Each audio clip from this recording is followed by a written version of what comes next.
lasting memories. You're not going to forget this. Yeah. You're going to remember this face, as mangled and melted as it is. Remember this face. Are you ready for this?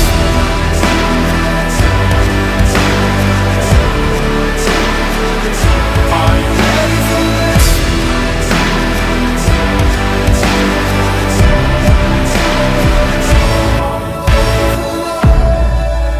It's another edition of KFC Radio on the Barstool Sports Network. It's in your head. I'm surprised you stopped. It's in your head.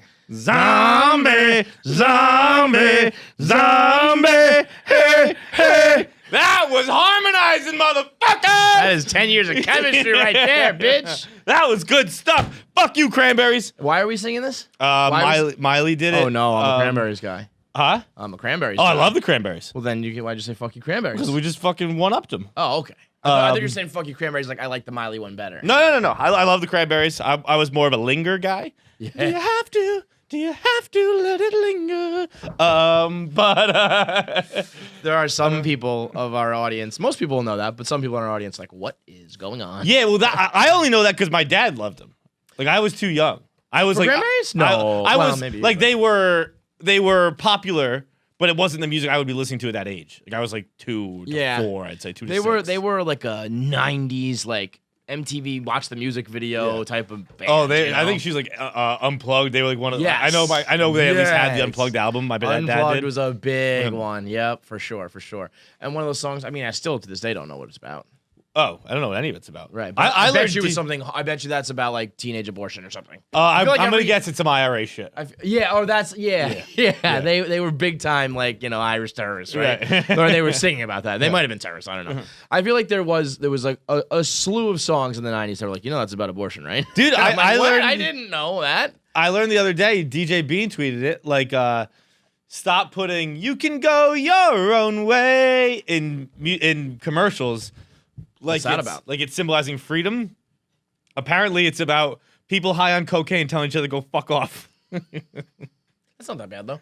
No, no, but it doesn't inspire me by a Ford Focus either.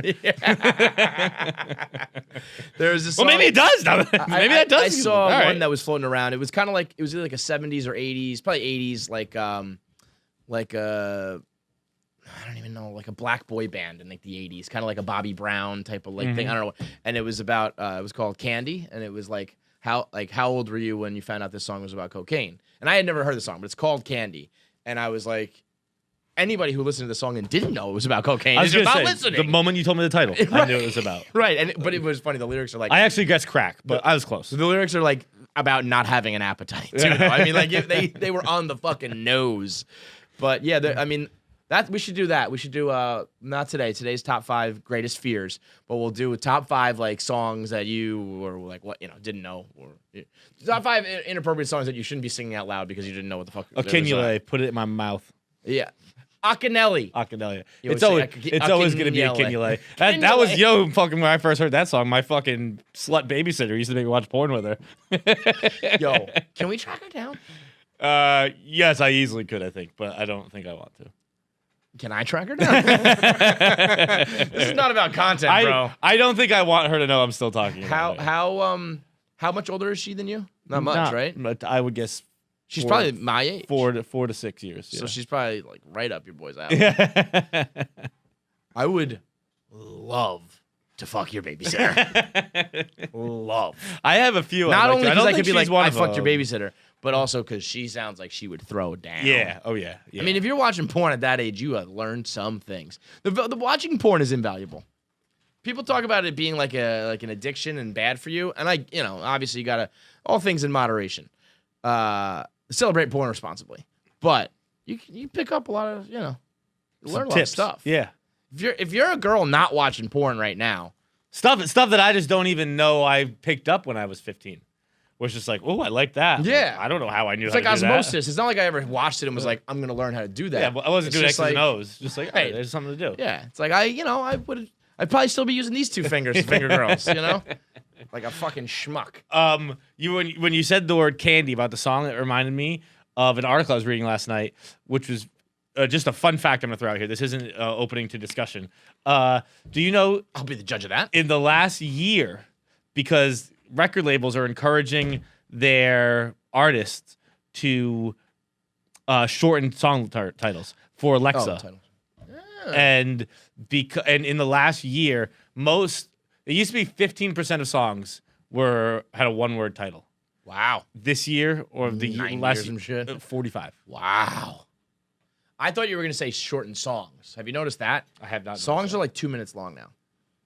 I like that. guess that new Bieber piece is like 2 and change. Right? All of Machine Gun Kelly's, but that's also like a pop punk thing. I feel like, or like a lot of short songs. But like there's like 3 songs in a row on Machine Gun Kelly that it's a total of like 6 minutes. It's crazy. I like it. I mean, I like the songs, but they're over fucking quick. Yeah. And so I feel like they've been doing shorter albums recently, right? It's like 7, 8, 9, 10 song albums. I feel we come back around on that. I think we're They're back to getting long again. Yeah. Because if you're doing like an 8 song album and the songs are 2 minutes long, it's like that's like one Meatloaf song. You know? I need a good I need like a 4.5 minute song. Heavens no. I like a bridge and all those things. I need the choruses, I need the verses, I need a bridge, I need a refrain. I like Give me all a 3 that spot. shit. I'm good with 3. Well, it's gotta be good. Yeah, 3 to 3:30. I don't like when people just repeat the chorus for like an extra 2 minutes at the end. I think songs are like books, and a book, if you can't say it in 200 to 220, it's just where you get in the filler part. I think 200 to 220, or 3 minutes to 3:30 is the 200 to 220 of music. I don't think you are a qualified enough reader to be talking about this. I think I am. I don't think you are. I think if we were to put out a poll, what is the perfect book length? I bet it's the 200 to 220 range. Well, that just varies so much, though. You know, How like, so? Like topics and like if it's like a beach book, yeah. If we're talking about like a George R. R. Martin novel, like where you're like building a world, I think his books are too long no matter what. I don't think any book should ever be like 1,000 pages long. But I feel like if you're doing like a nonfiction book, a research book, or this book, or that book, versus like a fun, young adult vampire book, it's gonna be very different, Dude, the Declaration of Independence was 1 page. You can't If you can build a country on a page.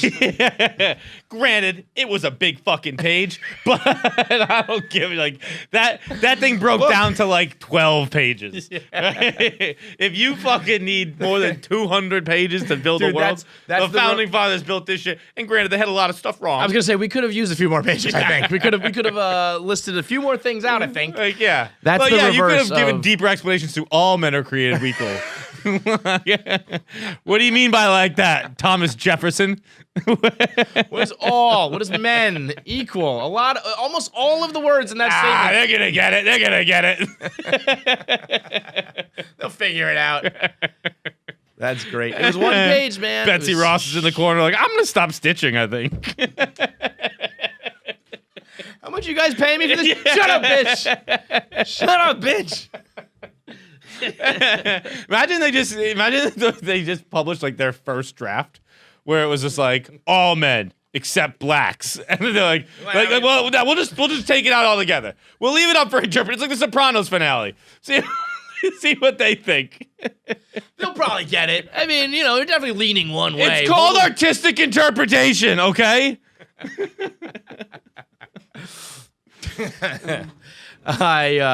Boy. Where do we go? Where we were supposed to talk about Tom Brady? Where did we start? Yeah. Where are we? Is this? I think I just dropped in Fortnite. Like where am I? I don't know what's happening. I'm Robin Williams and fucking Jumanji. What year is it? All right, so it's not an hour into the podcast. I know. I was gonna say it's 4 it's p.m. The time of day. It's 4 p.m. It's the time of day. It really is. You're a fucking gremlin. We can't feed you. We cannot feed you past midnight. Now we're doing fucking, what is that, Daffy Duck? Who is that? Who is that? Woody the Woodpecker. Yeah, Woody Woodpecker.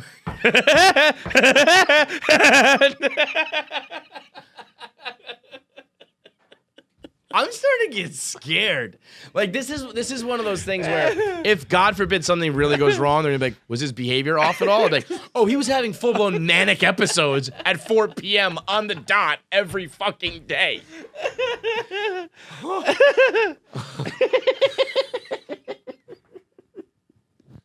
I don't know what to say right now. Just having fun, baby. Yeah, man, we got a fun episode. We got Sherrod Small on. We got Maury Povich on.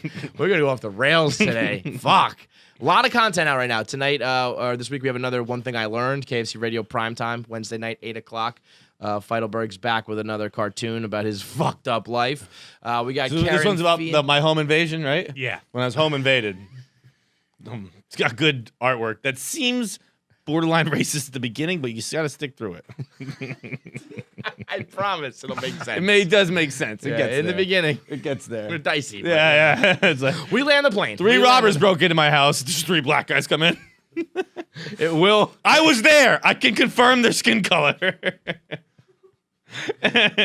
We should have talked about artistic interpretation. We should have taken some liberties on that one. I mean, I later said because it plays a factor in the story. Watch it. We also got Karen Fian, who's a very funny comedian on ATI. Oh, ATI. Yeah. Okay, my bad. Karen is a fucking savage who says, let's it fucking fly. So we're back in action on ATI with someone who really truly understands the essence of ATI and just lets it fucking rip. Yeah, she said everything. It's a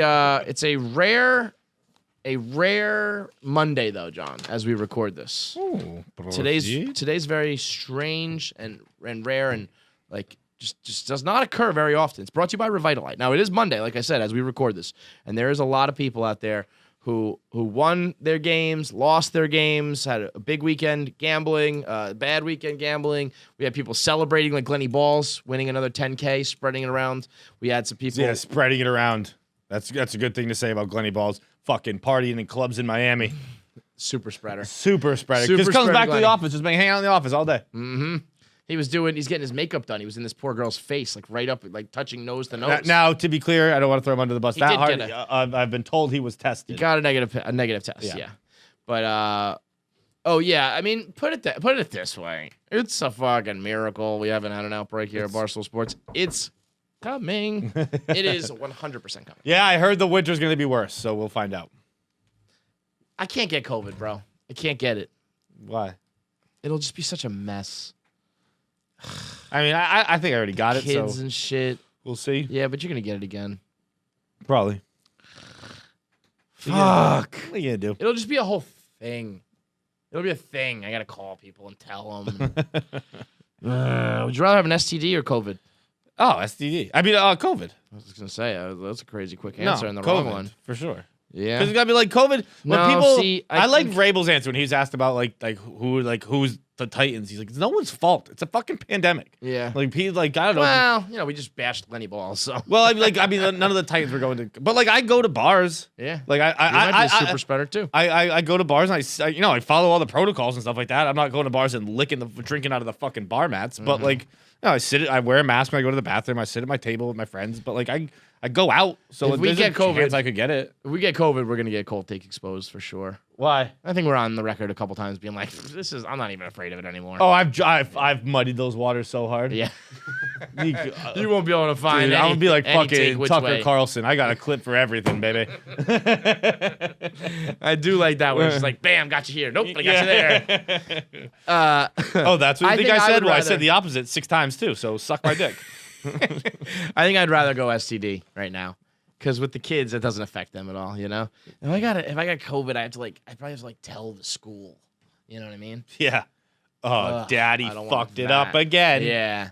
That's the last goddamn thing I need. First, daddy fucking ruined my lunch. Now, daddy ruined my school. Wait, why did I ruin lunch? I don't know. I just figured you'd pack a bad lunch at times sometimes. I think I would Do you a pack great lunches? lunch. No, I don't have to do that. No. But I would pack I would pack too good of a lunch.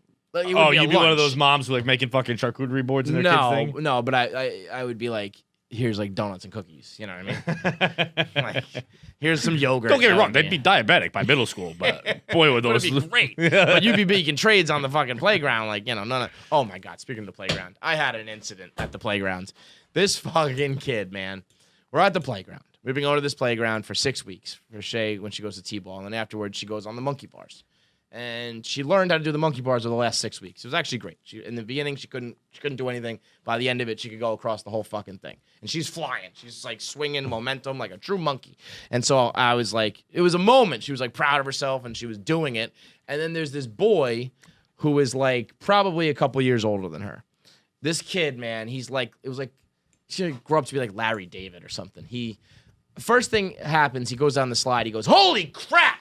Holy crap. He's got to be like 6, 7. Holy crap. Jesus Christ. That slide was fast. And I was like, what is going on? He's like an adult trapped in this body. And then he goes to me, what's your name? I'm like, hey, you little fucking punk ass bitch. Come here. Come here. Yeah, which one of these kids is yours? he's like, You got the what's fucking your stones to go down that slide? I doubt it, old man. Fucking pussy. establishing dominance. No, he goes, what's your name? And I'm like, well, I mean, around these parts, I'm daddy. You know what I mean? It's like, I'm Kevin. He's like, oh, hello, Kevin. And I guess I'll switch up his name a little bit here. He goes, I'm Evan Rick Ortega. And he's like, Rick is my dad's middle name. I was like, this motherfucker just dropped his full government name. Like, weird behavior for like I said, a 6, 7, 8-year-old. I don't know what, but like around that range. Evan Rick. I thought he was giving you options. You could call me Evan, Rick, or Ortega. Your call. Choose your own adventure. Whatever you fucking want, bud. Evan Rick Ortega. And then Shay's flying, and this fucking kid can't do the monkey bars. He's like, he hangs from the first one. He just like hangs there, and then he just drops. And he was like, she's really good at that. I can't do it. And he's again going, crap. Eventually he rolls over to me and goes, hey, Kevin, how much does Shay weigh? I'm like, what the fuck is going on here? And I was like, You never ask a woman, Tega. I can't believe I even entertained this. But I'm sitting there, I'm like, 34 pounds? And he goes, oh, that's what it is. I'm 44 pounds. No wonder I can't do it. I weigh so much more than her. And I wanted to be like, shut the fuck up. That's not how this works. Proportionally speaking, you should be stronger and should be able to do this. No problem, kid. But he's the weights, you fucking worker ant. I'm just sitting there, though. Like, this kid, though, he's sitting there like the whole time, like, it was like a 30-minute thing where he was just stewing that he couldn't do the monkey bars. And then he came over and asked me how much my 5-year-old daughter weighs to prove to himself that he's not a pussy. And he stopped by the bar on the way home to drink it off. His fat fucking grandma just sat on the bench the whole time while he ran around screaming, holy crap, Jesus Christ. It's like somebody put a tent on this fucking circus for Evan Rick Ortega. Jesus. Me at the park is just fucking hate it, man. I play with my kids, and then the other kids want to play with me. I'm like, I play with them. Yeah, I like. Like, do you want to play hide and seek? I'm like, not with you, motherfucker. Or there'd be like, Shay, I'm like helping them, I'm picking them up, and they're like, do me next. I'm like, I don't touch kids. I don't do that. Man. I do like, you hold their hands and they walk up you and then flip over. Yeah. First of all, I always think their arms are gonna dislocate every time. So I'm like, I'm not touching you.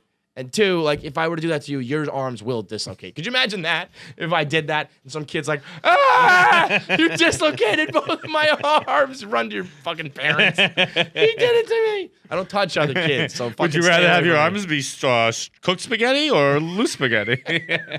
Lesson learned, bitch. All right, anyway. It is like I said, Monday. I don't even know how we got there either. No, but you might have COVID. You might need Revitalite. Yeah, you might need to hydrate yourself. You might need a drink that helps you bounce back and stay healthy, and that's what Revitalite does. It can help you keep all your vitamins up and hydration up, whether you just need some health or whether you could just straight up be flat out hungover. It'll help you rehydrate, recover, and repeat.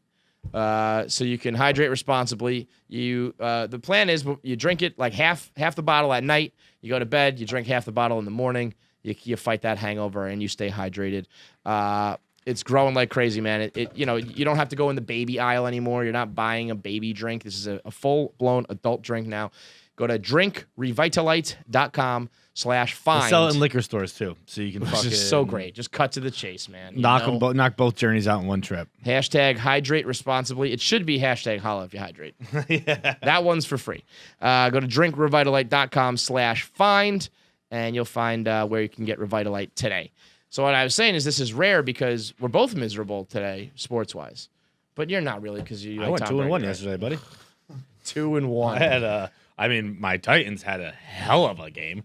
Derrick Henry, 95-yard run. A.J. Brown with that fucking toe tap touch in the end zone. Fucking overtime victory. Unbelievable. so and then fucking Tom Brady took Aaron Rodgers out back and just fucking skinned his hide. So I had a nice day.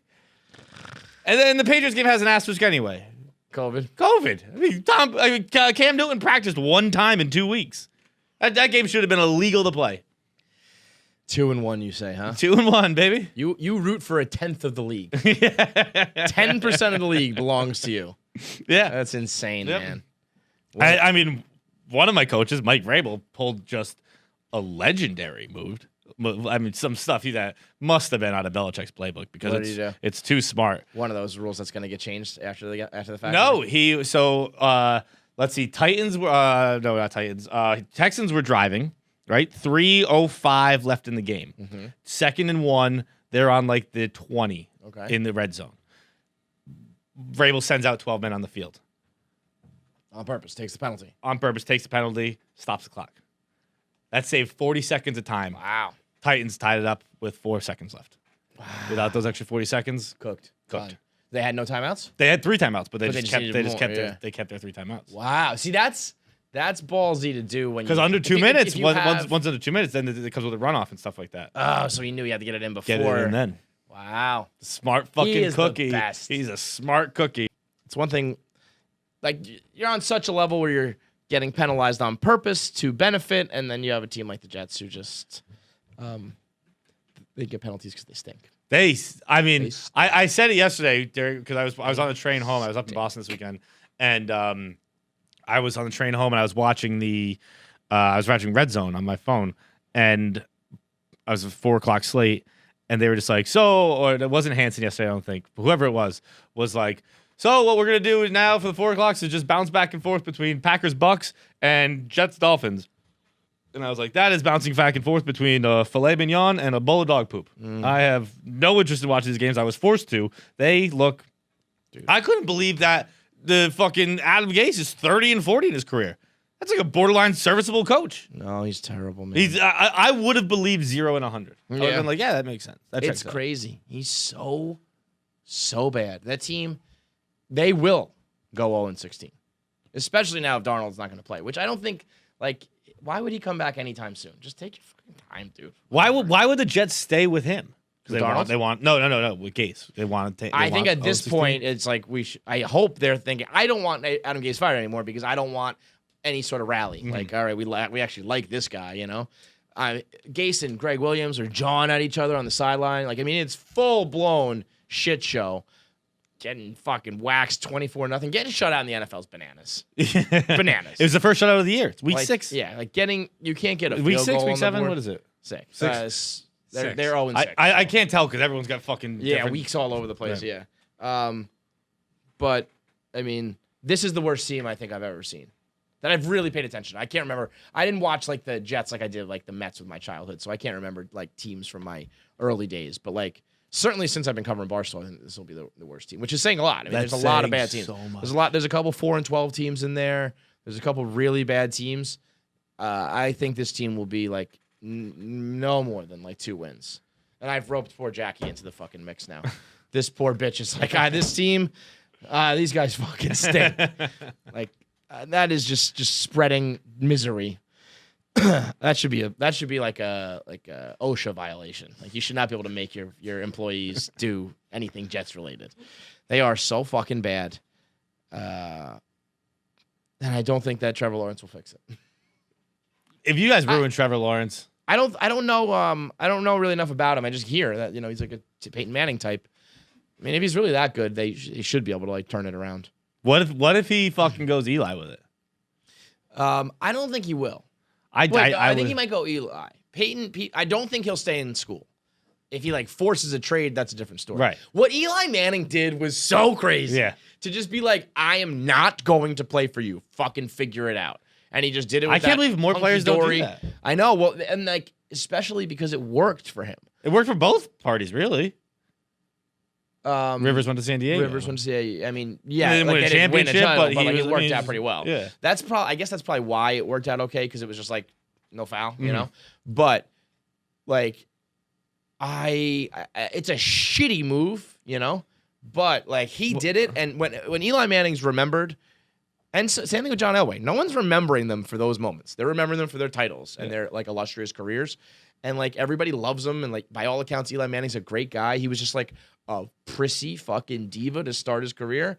It's very similar to like Kevin Durant chasing rings. It's very similar to like just do what you got to do to make sure you're right. Imagine And if fuck she was everybody on the other else. foot, and people like you're like, I'm gonna be a blogger. People are like, okay, you're doing it in San Antonio. I'm like, oh No, I'm not. no, I'm Yeah, not doing that. yeah, I'll do it yeah. in New York City. Thank you Right. very There really much. is an argument to be made for like the draft being like an antiquated system where it's like everyone should just be a free agent and to the highest bidder. And I get it. It's like for the sake of having markets all around the country and shit, I think it's kind of impossible. But I do understand the logic behind like, why the fuck would you just mandate where somebody lives their life? And it is still kind of a crapshoot where it's like, there are plenty of top 10 picks, top 5 picks Definitely, who are that, like, busts. don't work. So it's Yeah, not like yeah. free agency would be like, oh, well, I mean, the good teams aren't going to get the good players now. Or the Right. bad teams aren't going to get the good players. Like, they kind of They rarely might not do anyway. Yeah, right. I mean, look at the Jets. Right. Jets are the top pick every fucking year, Right. and it doesn't fucking work.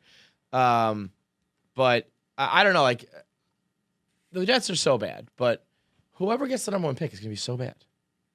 In the NFL, the bottom picks are usually the fucking bad franchises. You know, like the Giants would be the only argument where it's like maybe all of a sudden they'll just go back to being the Giants. Right now, they're like the worst team in football over the last like 5 years. It's very rare. Like people are like, oh, you can't let Trevor Lawrence go there. I'm like, well, so what? He ends up in Jacksonville. You want that? You want him to end up in Detroit? You want him to end up if the Browns didn't have, and Joe Burrow ends up in Cincinnati? Like this happens. You're great. That's how the draft works. But I mean, the Jets, they stink, and right now they stink. But I don't know. They're not that bad historically. Like within the context of really bad teams, you know. You know what they need? What? They need Tom Brady to move to New York. Everywhere Tom Brady goes, success follows. I did some investigative journalism this Oh morning. boy. I did it Did you in get my out that bed trench coat again? at 9 a.m. Wow. in my underpants, Wow. which is when I do my best internet surfing. Yeah, I bet you do. And Did you have your laptop on your chest? I did. Yeah. Yeah. Typing that blog up, Did you doing some research. Did you have your dick in your hand? I did not. Not later. No. That came first or before or after? No, I didn't do it either this morning. No, Wow. no morning I feel masturbation. like you would have done today. even better had you done it before. If you were doing that investigation with a clear mind. Probably. But let me tell you what I've discovered in my investigation. Tom Brady demands the attention of the sports world like a fucking Titanic cruise ship dragging our eyes and views into his wake. Where he goes, domination and attention follow. It is inarguable at this point. This man's giving the Constitution right now. Let me take you back to August 3rd, 1977, San Mateo, California. Young man named Thomas Edward Patrick Brady was born in 1977. The next season after that football season, the San Francisco 49ers, the favorite football team of the Brady family, they decide it's time to go in a new direction at head coach. They hire one Bill Walsh, William Walsh. inventor of the West Coast offense. His first draft, he drafts a young man named Joe Montana. Heard of him. The San Francisco 49ers go on to dominate from 78 until 1994 was the last Super Bowl that dynasty won. You could argue it was the greatest dynasty in sports history at the time. A long one. That was long. It was about 18 years. Or as long as someone lives before they go to college. Tom Brady in 1995 moves to Michigan. Wow. That number is pretty fucking shockingly spot on. In 1995, Tom Brady moves to Michigan. They win the fucking Rose Bowl that year. 1996-97, the Detroit Red Wings win the Stanley Cup. 1997-98, the Detroit Red Wings win the Stanley Cup. 2000, Tom Brady is drafted to the New England Patriots. But while he's still living in Michigan, the 2000 season starts in the NHL, and the Red Wings win the 2001 Stanley Cup. Jesus Christ. Tom Brady then moves to Boston, Massachusetts. And by the way, while he was in Detroit, it was the Red Wings and the Avalanche were like the sports story of that half decade. It was every year Osgood and Waugh just fucking killing each other. That's the best. 2000, Tom Brady moves to Boston, Massachusetts, where he, for the next 2 decades, oversees the greatest era of sports dominance ever witnessed by human eyes. He sees 6 Super Bowl championships. He sees the curse of the Bambino since 1918. He sees that broken in his first 4 years. He sees the Boston Bruins win their first Stanley Cup since the 70s. He sees the Boston Celtics invent super cheat teams and change the landscape of basketball forever in their quest for Larry O'Brien Trophy. In 2020, Tom Brady packs up and he heads south to Tampa, Florida. In Tampa Bay, he immediately delivers a Stanley Cup championship to the Tampa Bay Lightning, a team who has historically fallen very short and just not gotten the job done. Next, the Tampa Bay Rays make the World Series against all odds, Kevin. A team with a $23 million payroll. That is $24 million is what the Dodgers are paying in bonuses this year, and they'll be playing the Tampa Bay Rays in the World Series. If we want to get crazy with it... Wait, that's not a real stat, is it? Yes. 23? No. 24.8, whatever. The Dodgers' bonuses are higher than the Rays' salary. The entire team? Yes. No. Cannot. Let's double check. Let me finish real quick and then we'll double check. Yes. If we want to get super crazy with it, I'm going to add these 2 things in. I left them out because it makes my argument a little crazy. But first of all, the Miami Heat, the closest team to Tampa Bay, go on a improbable championship run. Mm-hmm. And in the 80s and early 90s is when Silicon Valley really started going. The iPhone. Yeah, I mean, that's when San Francisco became San Francisco. When Tom Brady was out there throwing passes in the backyard 5G. And running fucking cross routes, whatever he set up in his garage with the fucking cones where he just work on his footwork. That is, undeniable. It is. It's hard to deny. It is. It's hard. It's hard to argue against. The man just exudes GOAT energy. It's crazy.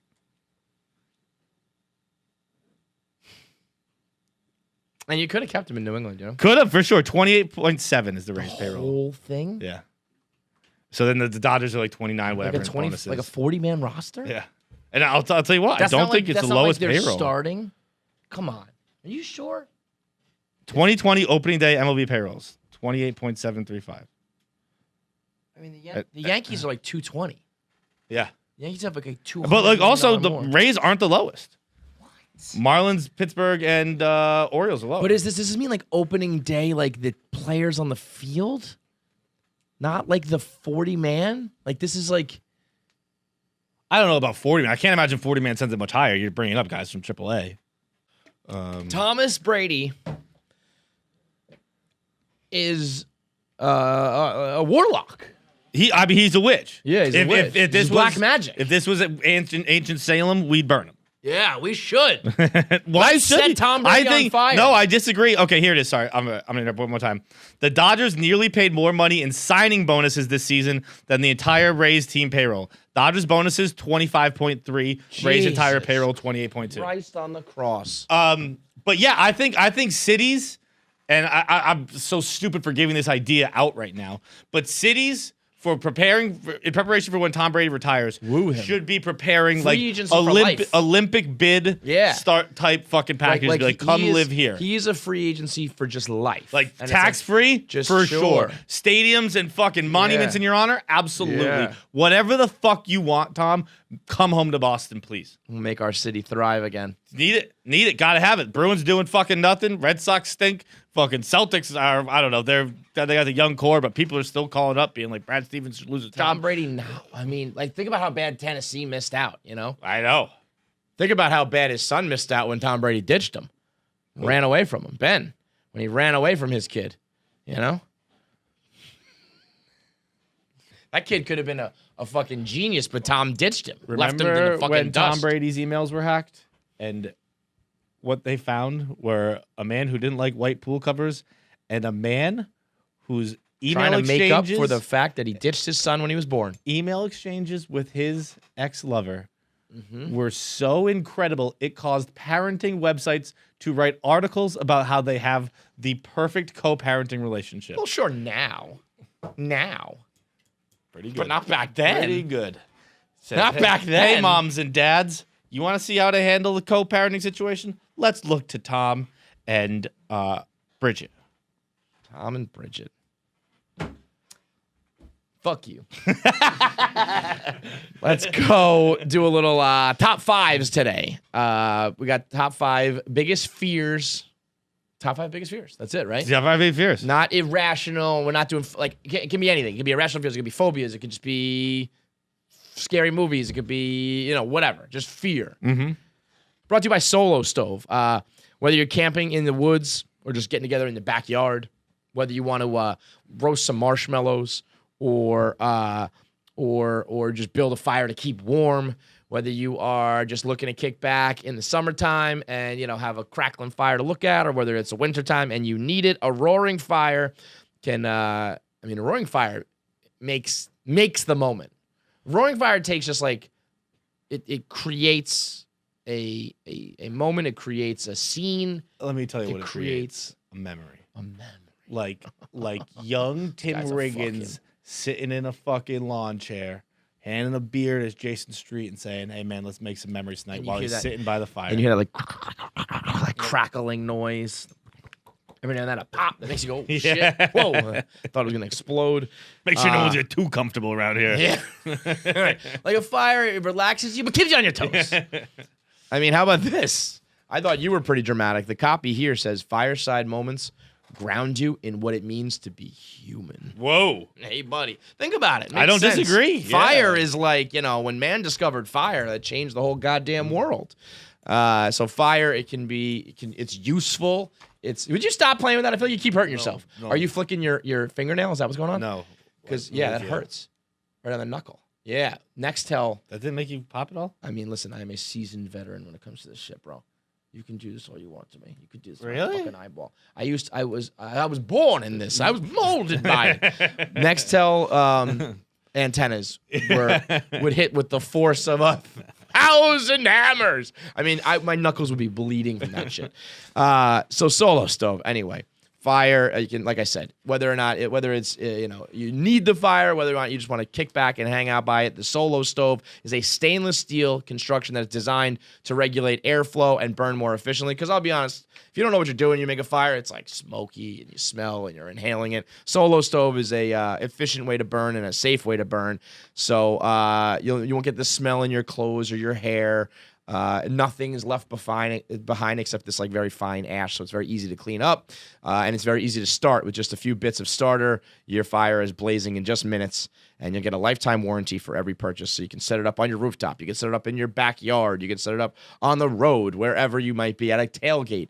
You can get that fire roaring. Go to solostove.com and use the promo code KFC at checkout. Get $10 off. That's solostove.com, promo code KFC for $10 off. Can I go first? Sure. Because it ties into Solo Stove. Burning Alive. My number 1 pick. Burning Alive. Doesn't get much worse than that. Burning Alive? Burning Alive's not so bad. Burning Alive just gets a bad rep. Got bad marketing, got bad PR. It's actually the same as drowning. No, that's not true. That's not true. From What, what we're I've- drowning where it's like blissful almost. You like just roll back and you go to sleep. It burns so fast. No. It burns off your nerve endings so nerve endings? fast that you kind of just end up sitting there on fire. while you Okay. die. Well, 2 things. Getting to that Which also point sounds where fucking awful. Yeah, I was gonna say, getting to that point where your nerve endings are gone. Usually, I've seen movies where it's like and you're running around because you're on fire. And then let's say my nerve endings are gone. I'm still sitting there going, well, I'm about to die, engulfed in flames. Yeah. And I'm looking through the fire at the people who are like, and I'm the one burning alive. That would be funny. And I guess seeing the Yeah, this is chaotic. but I guess it also depends on how you. You're like looking at people, just like looking at children running around crying. Like, I'm leaving lasting memories. This is, Hey, you're not gonna forget this. Yeah. You're gonna remember this face, as mangled and melted as it is. Remember this face. But I also think it matters if you're like you know, if you get burned at the people stake. when they die, they're worried about like their legacies, like who will remember me. You Every are not single gonna be person here forgotten. will remember me. Closed casket, but you'll remember the death. They'll try and forget this. They'll spend hours and hours and Therapy. hundreds of dollars in therapy, and they will never forget this face. It also depends on like if you're burned at the stake, where it like slowly kind of like creeps up you. That's my specific one. Like the witches of Salem, what we should do to Tom Brady. You know, you're on like a pyre, and it's like your feet start to burn, and then you just start to like melt and all that kind of shit. That's you know. Also, just a quick little aside. Do you believe in spontaneous combustion? No. Neither do I. There are like reports of like, you know, like the way that we found the body. Like there's just no explanation, right? I'm like, I don't know. They were probably smoking a cigarette or something. Then you didn't think hard enough. You know? People don't just catch on fire. But like there are people who believe that. No. There's they're like wrong. there are cases of it around the world. Is this like a Joe Rogan thing? No. I mean, maybe. I don't Well, know. I'm where- sure Tom. I'm sure. Where'd you hear this? I was just thinking about burning. You just Yeah. I thought this was like something on your mind. No. I've long like it has been on my brain for a long time because it's like there are some people out there who believe it, and I'm just like that is not scientifically real. I don't know possible, the science, right? but from where I'm from, I did biology in high school, and we didn't get to that, so I just don't think it's real. Yeah. I feel like you have to be like Same reason I don't think herpes are real. We didn't get to it.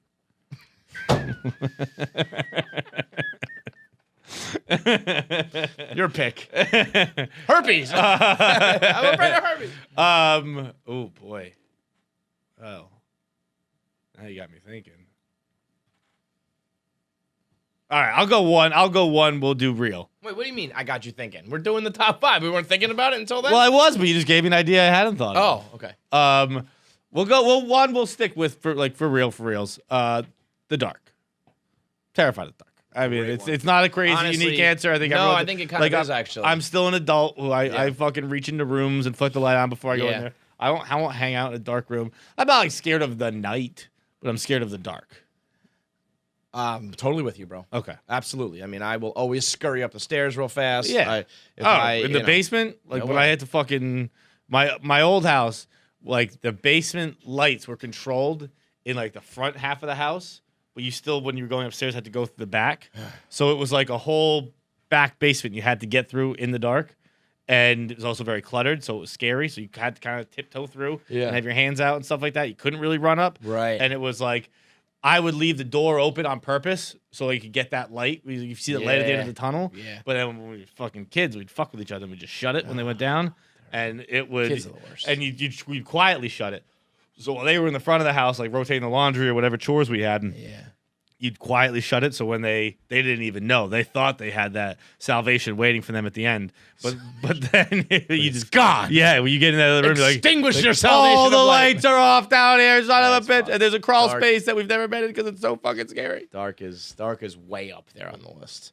I'm gonna go with something developing in my later life is a little bit of claustrophobia, but I'm not talking like I can't go in an MRI machine. I'm talking about some sick shit. When I was like a little kid, I read a story about this. I think a woman was kidnapped by a couple, and they kept her in between the mattress and the box spring. Like they had like a hollow box spring. Imagine that. And like that's where she lived. She like laid out like a starfish, and then like the mattress was like right on top of it. And they would like only let her out like, you know, to like feed her and do terrible shit to her, and then like you go back to the fucking bed. And that has been in my brain since I was like 8 years old. Jesus Christ. Yeah. Fucked me, bro. Now it's in my brain forever. Yeah, and so now and it never really like affected me. I think I have you noticed, like, I mean, my grandma was this way, and I'm seeing it with my mom. Like, as they get older, they're just afraid of like everything. And I think that I'm like, I hope I'm never like them because they're crazy people. But I am like getting more afraid of things as I get older. I'm definitely more. Yeah. I mean, even just like little changes. Like I think I'm scared to jump over those cliffs I used to. Yeah, jump you off. better be. You should be. I think I'm scared of those now. Yeah, definitely don't do that anymore. You're crazy. I'm not sure. We'll find out. And no, see, that's the thing. When you do those things, if you're not fully certain, that's when you're gonna like half jump and then not make it all the way. You know. So I can't think. But of also, like, I'm exactly not scared of. I get what you're saying there, and that situation does sound horrible, but I just will never find myself in that situation. Yeah, but I'm trying to think. It's Like, not there's been things recently. Fully where, grown adult men who get kidnapped. Yeah, that's true. You safe. You good. I'm trying to think of something recently though. Like there was something where I was thinking. I remember thinking like, "Ooh, if this were to happen, I would be like stuck here, and like that would bug me out." And it's more like hypothetical situations, but I find myself thinking like, if I were to have gotten trapped in that closet, like what would I have done? Something like that. Like I didn't have my phone on me or whatever, and I was like in a room, and I was like in like a closet or reaching for, you know, I was just like, oh my God, what if I was trapped in there? What the fuck would I do? And I just started like thinking of all the worst things. Just spiral real good, huh? Big time, spiral right out of control. Number 2, this is what you got me thinking on. I'm gonna stick with it. Pregnancy. Scares you. Oh, goodness gracious. Getting someone pregnant? Them I being guess. pregnant? I mean, or me, yeah. I guess I got pregnant. That's a real That would fear. Be, yeah, that would be but like I'm disastrous. saying you're afraid of getting your girl pregnant when like unknowing, like, you know, not planning it, or like just like her being pregnant, or like just the whole thing. The whole shebang. Like not what I'm saying, not fatherhood, like pregnancy. Pregnancy. Yeah. Because fatherhood follows. It's coming up next. That also Yeah. is not. I'm not. The worst part interested. about pregnancy is at the end of it is fatherhood. Yeah, I have real fears about getting someone pregnant. Yeah. That's a good one. I have You should be. no interest in that. That should be. Though, and the older I get, Actually, that's mine as well. the older I get, really I afraid of actually am more. Because sometimes you're like, well, maybe I'm just like young, and I'm not. Like, Yeah. And I'm still, I still am young-ish. You really don't think you're gonna have kids? You keep saying you don't want to have kids. And the older I'm like, granted, I've been saying it for like 2 years, so I went from 30 to 32. But like, yeah, even at 32 now, I'm like, I have no itch, no. But I never inkling, had no- like an urge to do it. I think what the difference is for you is that you're not going by like the path. I'm just exceptionally selfish. I just I like my life. Yeah, I'm good. Yeah. I don't have Right. like a desire to rear a child or like teach them. Again, maybe at some point in You my know life, what I'm my not gonna get a problem- vasectomy right now. But I cannot imagine like I'm gonna go home and like cook some dinner, drink some wine, and chill on the couch. Yeah, I know what you mean. I think the problem with me was I never had enough like self-confidence to be like, this is the life that I want to have and lead, and so I'm going to take all the steps to do that. It was more just like, how's it supposed to go? Like, how's the life supposed to go? I'm supposed to get this old, find someone, marry them, have kids, do that. And then like I got this job and like probably should have been like, oh, this opens up a lot of doors that I didn't think were ever going to be open. So let me think about like which doors I want to walk through, rather than being like, this is the door you're supposed to walk through at the time you're supposed to walk through it. And I never had like the I guess like self-confidence, or I guess enough selfishness to be like, well, hang on, I want to do some things like this way. I think everyone in the world should be exceptionally selfish. Yeah. Like, I think for the most part, you're lucky they are. don't get me wrong. Like, yes, you'll help your fellow man and all that shit, but like, it's your fucking life, man. Do what you want to do. Yeah.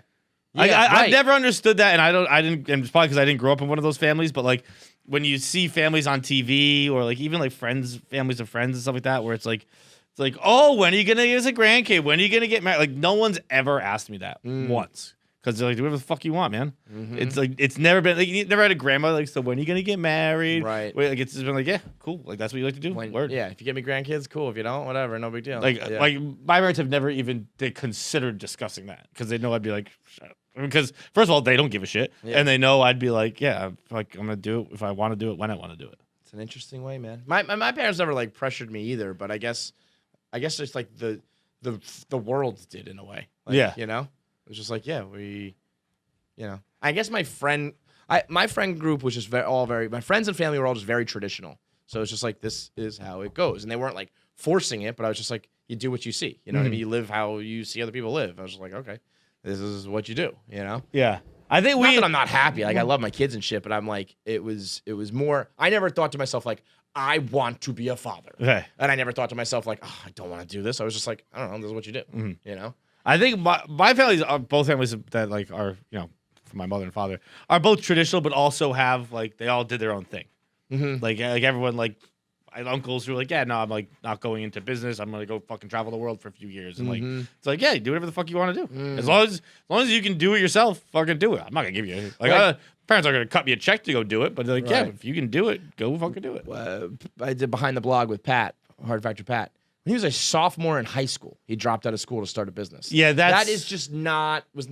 I don't think I had that kind of freedom at that age. No, but I definitely didn't have the freedom from my parents, but I also I didn't have the desire to do that. I was not thinking that way at all. Just like I was very cookie cutter, like white suburban, like da da da da da da da, and then da da da da da da, and then da da da da da da, and it was just like, I mean, it worked out pretty well, but I never had. I just don't think about it. I just like lived, just like woke up and go. I never was like, here's my plan to become a father or my plan to not become a father. Well, that's how I just wake up and go do it. And I want to just continue waking up and going. Yes, I wake up when I wanted to wake up and I do what I want to do, save for some podcasting, interviews, and blogging. My pick, right? Yes. Loneliness. Loneliness. An old age thing. That's another thing that's creeping in my old age. Really? Being alone. Boy, mine's gonna look like a real asshole answer following that one. Being around people, having a family. No, I learned that. I mean, when the sun goes down and I am alone, I'm just like, let me go to sleep right fucking now. I see. That's when I wake up. Yeah, like I'm alive. No, that's when I'm done. What I learned was like when I have indefinite freedom. That's what fucks me up. Oh, you're red. Yes, kind of. In a way, like when I was still married and I had the kids all the time, when I would get freedom and I was alone, I was like, yes. Yeah. Because I know that like I only have until 6 o'clock and then they get home. Or I have until Monday, I have the weekend off, and then I'm back on the clock. So let me soak this in. When it's like I don't have my kids for a few days and it's just like nothing, I'm like, oh, I should be there. I should, and I'm not. And the wheels start fucking spinning. And I'm just like, please make me go unconscious now. Please just turn me off for the night. And then in the morning, like the sun comes out and I'm just like, okay, like back to work, like whatever, all good. But when the moon comes out, I'm like, what's that? Whatever that Kid Cudi line is, I'm like, yeah, the nighttime for me is really Dayman over here. Nightman cometh. No, thank you. Dayman, champion of the sun. Okay. Number 3 for me is undercooked chicken. That is a good one. That is a great one.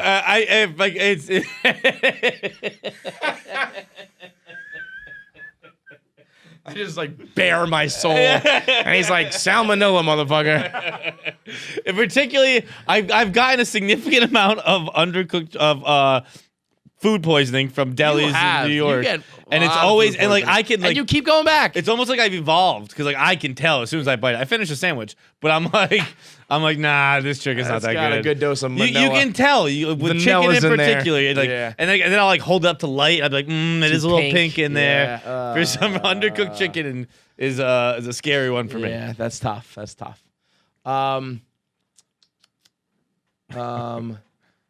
Fourth pick.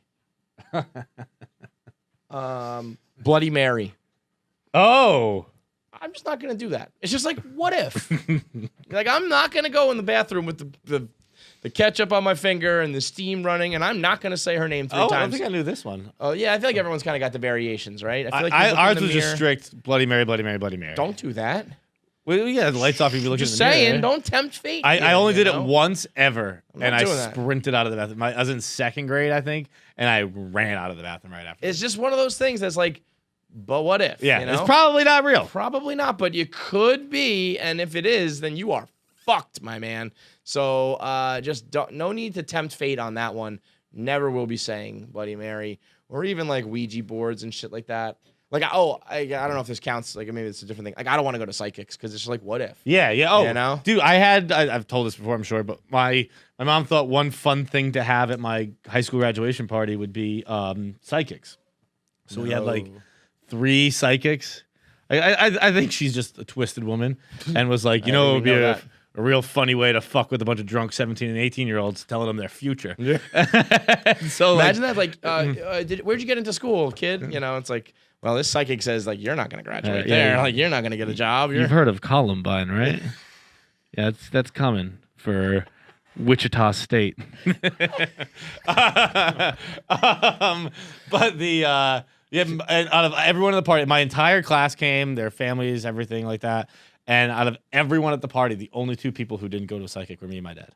Yep, not fucking with it. interested. Nah, don't need that at all. Don't need that at all.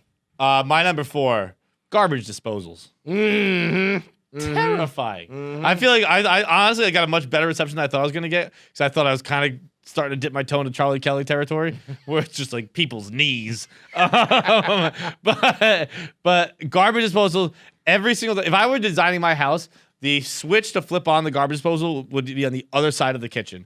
I am always so sure that a knife was in down there. It's gonna come fucking flying out. Far too destructive of a device to have at your fingertips. Right. Like that is an industrial strength thing that like only a factory worker should be operating. You need a license to use a fucking garbage disposal in my book. That thing is my last pick here. Oh man. What am I afraid of?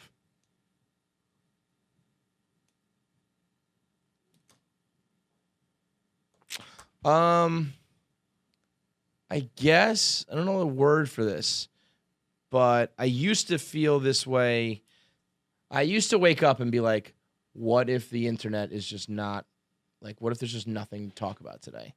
Like, what if there's just no blogs on the internet? And what do I do for work, right?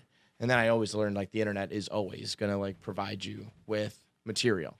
But now that's morphed into, like, what if they just stop listening to this? So How would you, like, sum that up? Like, rejection. Yeah. Oh, okay. Yeah. Rejection. Yeah. It started when I was like 15 with fucking girls, and it's gone through the internet with our work and shit. Yeah. I can't believe that was my number 1 pick. For sure, rejection. Yeah, rejection. I think, who was it? Oh, my girlfriend's mom was saying it the other day where she was reading an article about like how hard it is for men because like they're so, and like, Don't say it like that. No, yeah. It is. Don't cry for me.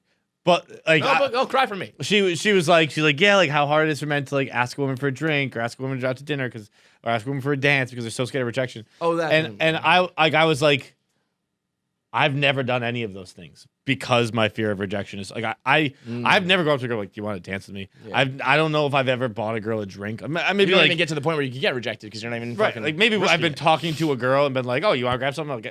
I'll get you something. But I've never been like, excuse me, miss, can I get you a drink? Yeah. I've never done stranger, that. Yeah. We've extensively discussed. I've never been on a first date. I've never asked a girl out to dinner. It's because of fear of rejection. Yeah. But like things are pretty good for me. So like, don't. You found ways I'm not around looking it. for sympathy and pity, but well, that just goes to show how easy it is for white guys. Where it's like, I don't even need to do all that stuff, and it's still found a girlfriend, still found a job, still found a, you know what I mean? But I was speaking not even for myself personally so much, but just as like men and white men in general. Like, we have some shortcomings or misgivings about life, but all in all, pretty good. I'm not looking to trade with anybody else because I'm scared to ask you for a drink. The problem is for guys is that the things that are tough for us or whatever just don't get the time of day, like even at all. Which again is fine. I keep throwing out this disclaimer, but it's like, no, there are some things that make it really fucking hard that like just nobody will give any respect to or pay any attention to. It's like, okay, we'll just sit over here and rot emotionally. Yeah. Okay, if that's the price we got to pay for everything else being good, fine. But just know that's what's happening. Yeah, so I think it's like a dose of rejection mixed up with like a fear of not pleasing other people or whatever. Yeah, that's a good fear, right? It's a good fear. Yeah, it is. Your fears are better than mine. My fear, it's like I find myself worrying about like people I shouldn't or things that I shouldn't, you know what I mean?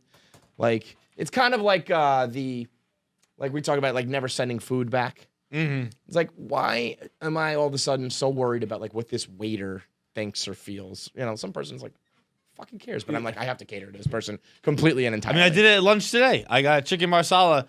I forgot that chicken marsala has mushrooms in it. I hate mushrooms. And as I was watching him put the chicken marsala and mushrooms on my bed of rice, I was just Didn't like, say anything. I was just like, well, I guess. But I not made out of mushrooms like, today. not out of like, because you didn't want to like upset him or Yeah. fuck with him at all, right? Yeah. Yeah. It'd be one thing if it was like, oh man, I'm so stupid. I don't want to embarrass myself. But I'm like, this perfect stranger who does not care one way or the other.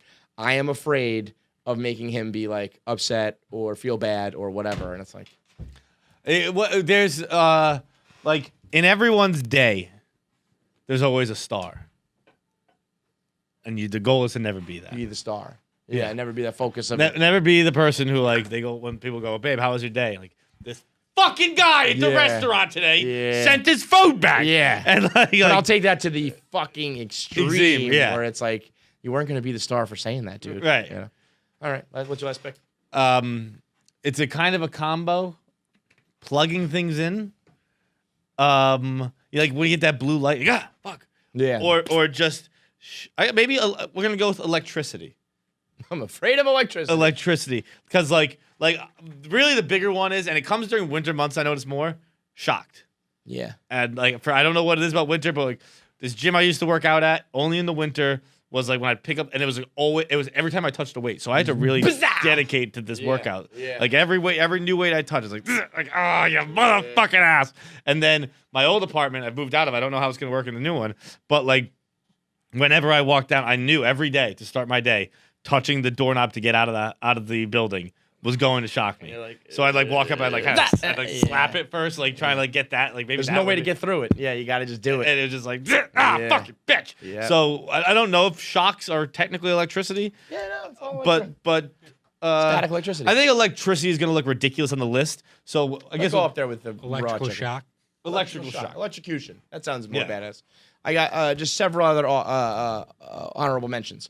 When I crack my neck, I'm always convinced like that's the one I'm paralyzed. you're Just definitely gonna break "Padow," and I'm just dead. Slush puddles in New York City that look exactly like the street, and you step through them, and you're just gonna be completely soaking fucking wet. You know what I'm talking about? Also, getting my foot run over, jaywalking. I'm getting really fucking close to that, and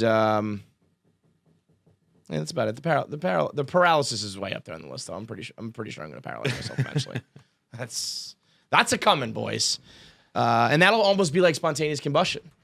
I'll just be like, if you ever find me just paralyzed with no forced entry, no nothing, be like he was cracking his neck. Yeah. Like it's not quite bursting into flames, but he just did it to himself. No, I'm going to tell everyone I ghosted it. Thank you very much. Oh yeah, you know what? Do that. Do Yeah, that. for sure. Do that. Oh, don't you worry. Yeah. I'll spin that fucking death real nice. Voicemails are brought to you by Voicemails are brought to you by Healist.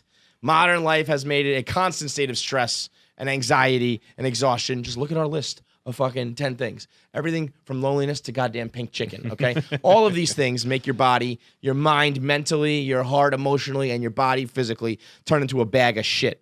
You might be suffering from anxiety because you're alone. You might be suffering from stress because you followed the conformity path. And you might be suffering from exhaustion because you're dehydrated because you ate fucking salmonella chicken. And all of those things are ruining your life. And that's why you need Helist Naturals, which is 100% natural, vegan, and clean CBD that actually works. It's blended. It's take the CBD and they blend it with other ingredients like chamomile and lavender and all these balms and vitamins that also help you. You put that together with the CBD, and now you got yourself a nice cocktail of things to help you and your body stay calm and focus and help you fall asleep at night, help you stay asleep at night with no morning grogginess, no getting high, no synthetic stuff. It's all natural. It's all safe.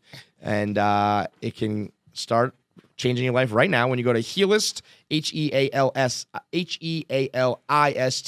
naturals.com/KFC radio, and you'll get a free sample today of their best-selling peppermint-flavored Calm and Sleep Drops for free. It's a little dropper. Pop it in your mouth. Depending on your personal dosage, you'll get between 5 and 10 days of their free trial with the Peppermint Calm and Sleep Drops for free when you go to healistnaturals.com/KFC radio. Hey, KFC Fights. Happy Thanksgiving. Calling from Canada. I've got questions for you guys. I'm 26 years old. I used to work at a school as an educational assistant for 6 years. Made a lot of friends there, lots of coworkers. Anyway, I came home for the weekend, and I fucked my old coworker who is 30 years older than me. So about 56, 57. Didn't think anything of it, had a couple drinks, whatnot. Anyway, fast forward to this morning, he sends me a message and he has made me up a bunch of lesson plans and unit plans and gotten me a bunch of resources for when I'm a teacher, because I'm in university right now to become a teacher. So I want to know your opinion on this. I feel like this is kind of like prostitution. Certainly getting paid in a different way.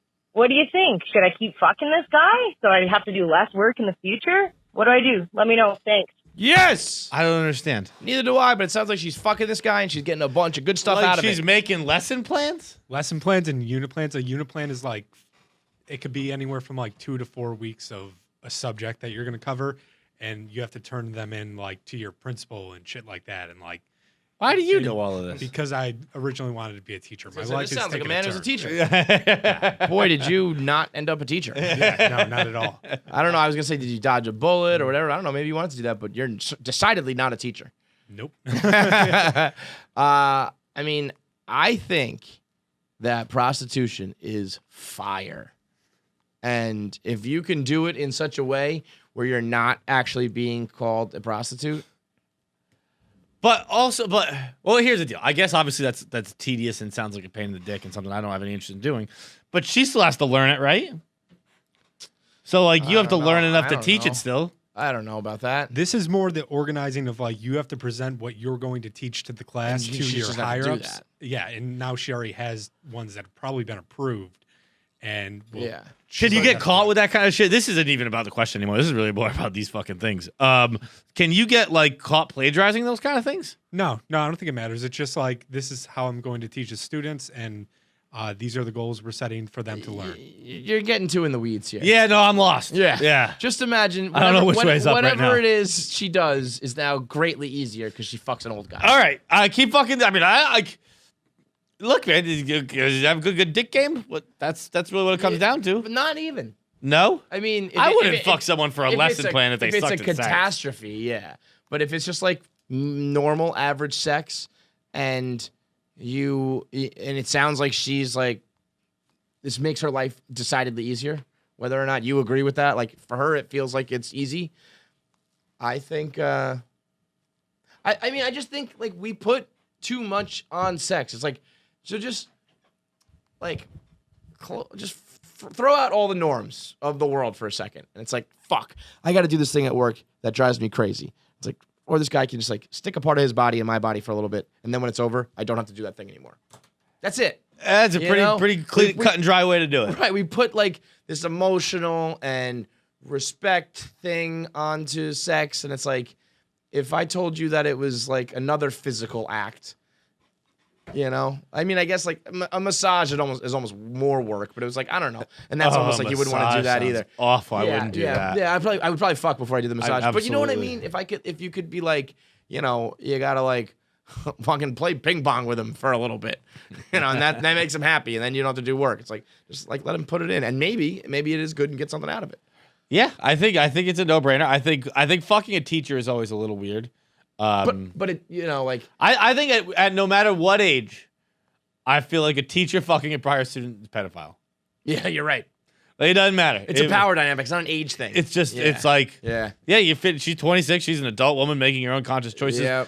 It still feels like he's being taken advantage of, Even if they're like despite the fact that he's the one graduated providing his and service. moved after. on and everything. It's like you once taught that person, you fucking him, Yeah, you a pedophile. That 100%. I think that's like we'll bring in the G word, a little grooming, and it doesn't sound like it sounds like they just bumped into each other at the bar. It's not like this Right. teacher I always hung out with and whatever. Right, preying upon you. But yeah. it is bizarre for an adult to fuck another adult if you taught them the multiplication tables. And for you, that would be nobody because nobody taught you the multiplication table. I can have sex with John everybody. couldn't even do that if I. It's like anything. If you taught someone something ever in their life, You can't fuck you them. can't fuck them. that should be cut and dry. If you were, They could get rid of the 18-year-old age. Doesn't matter. You ever taught that person something? Well, no, you still can't fuck kids. What are you talking about?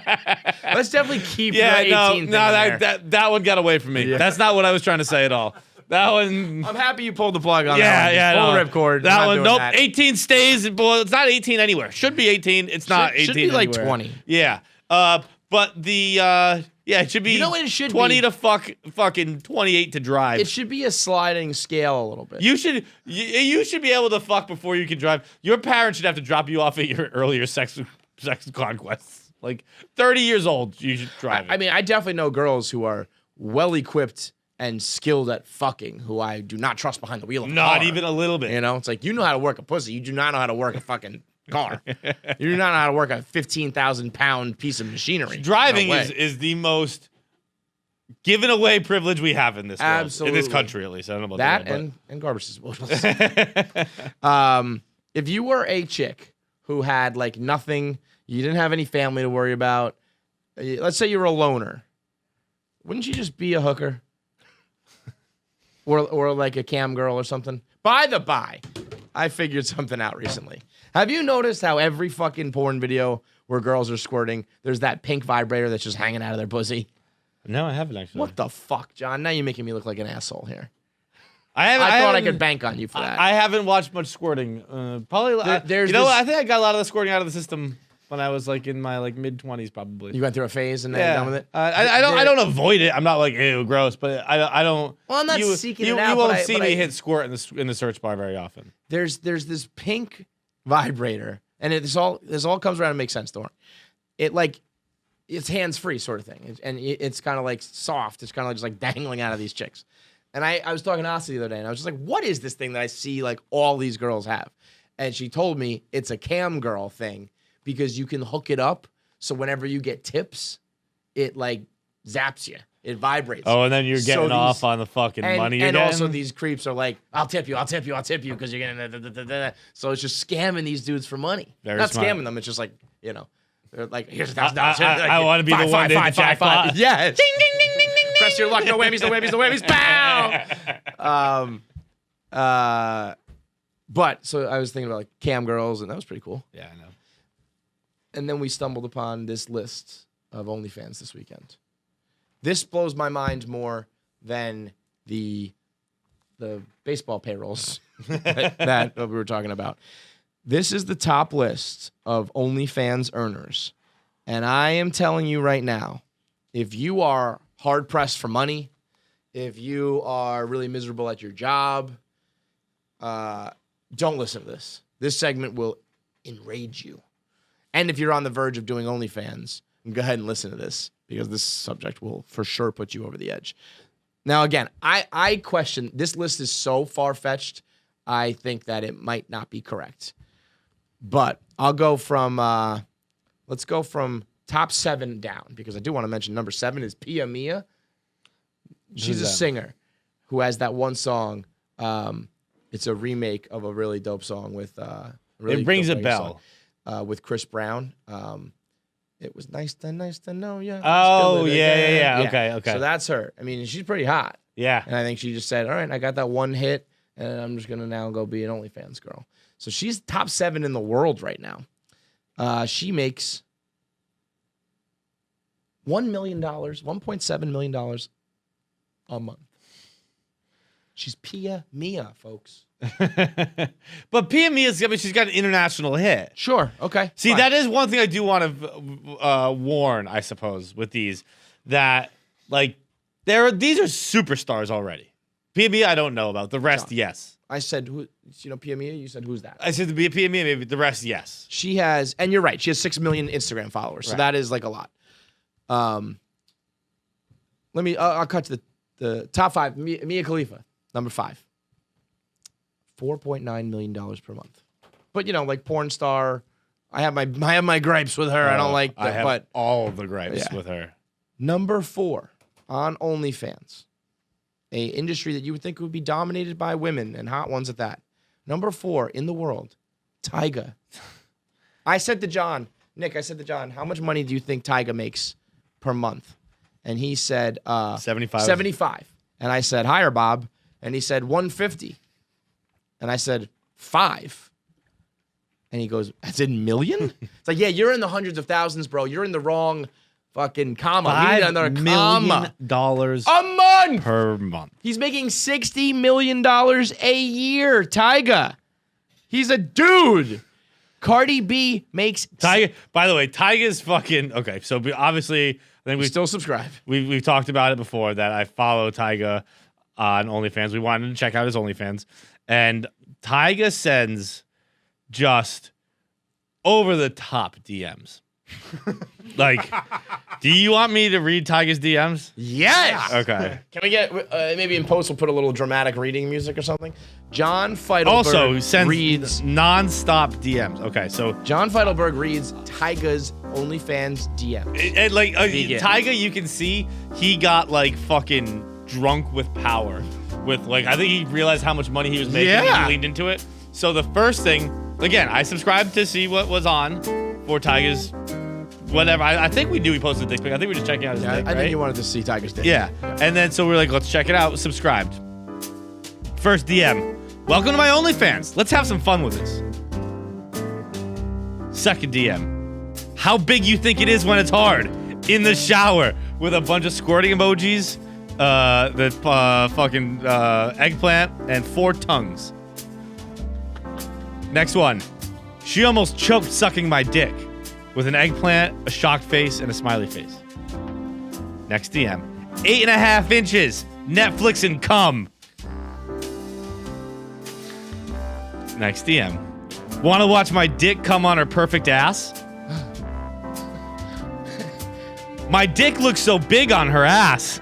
With the eye, with the heart emojis, shocked face, eye heart emojis, shocked On face. her ass. Like he laid it I on imagine it. he laid it on. Yeah. Another, she almost choked sucking my dick. Shocked face, eggplant And these emoji. come with videos? Yeah, buy. that's a 51-second video. I mean, you have to buy them. Yeah.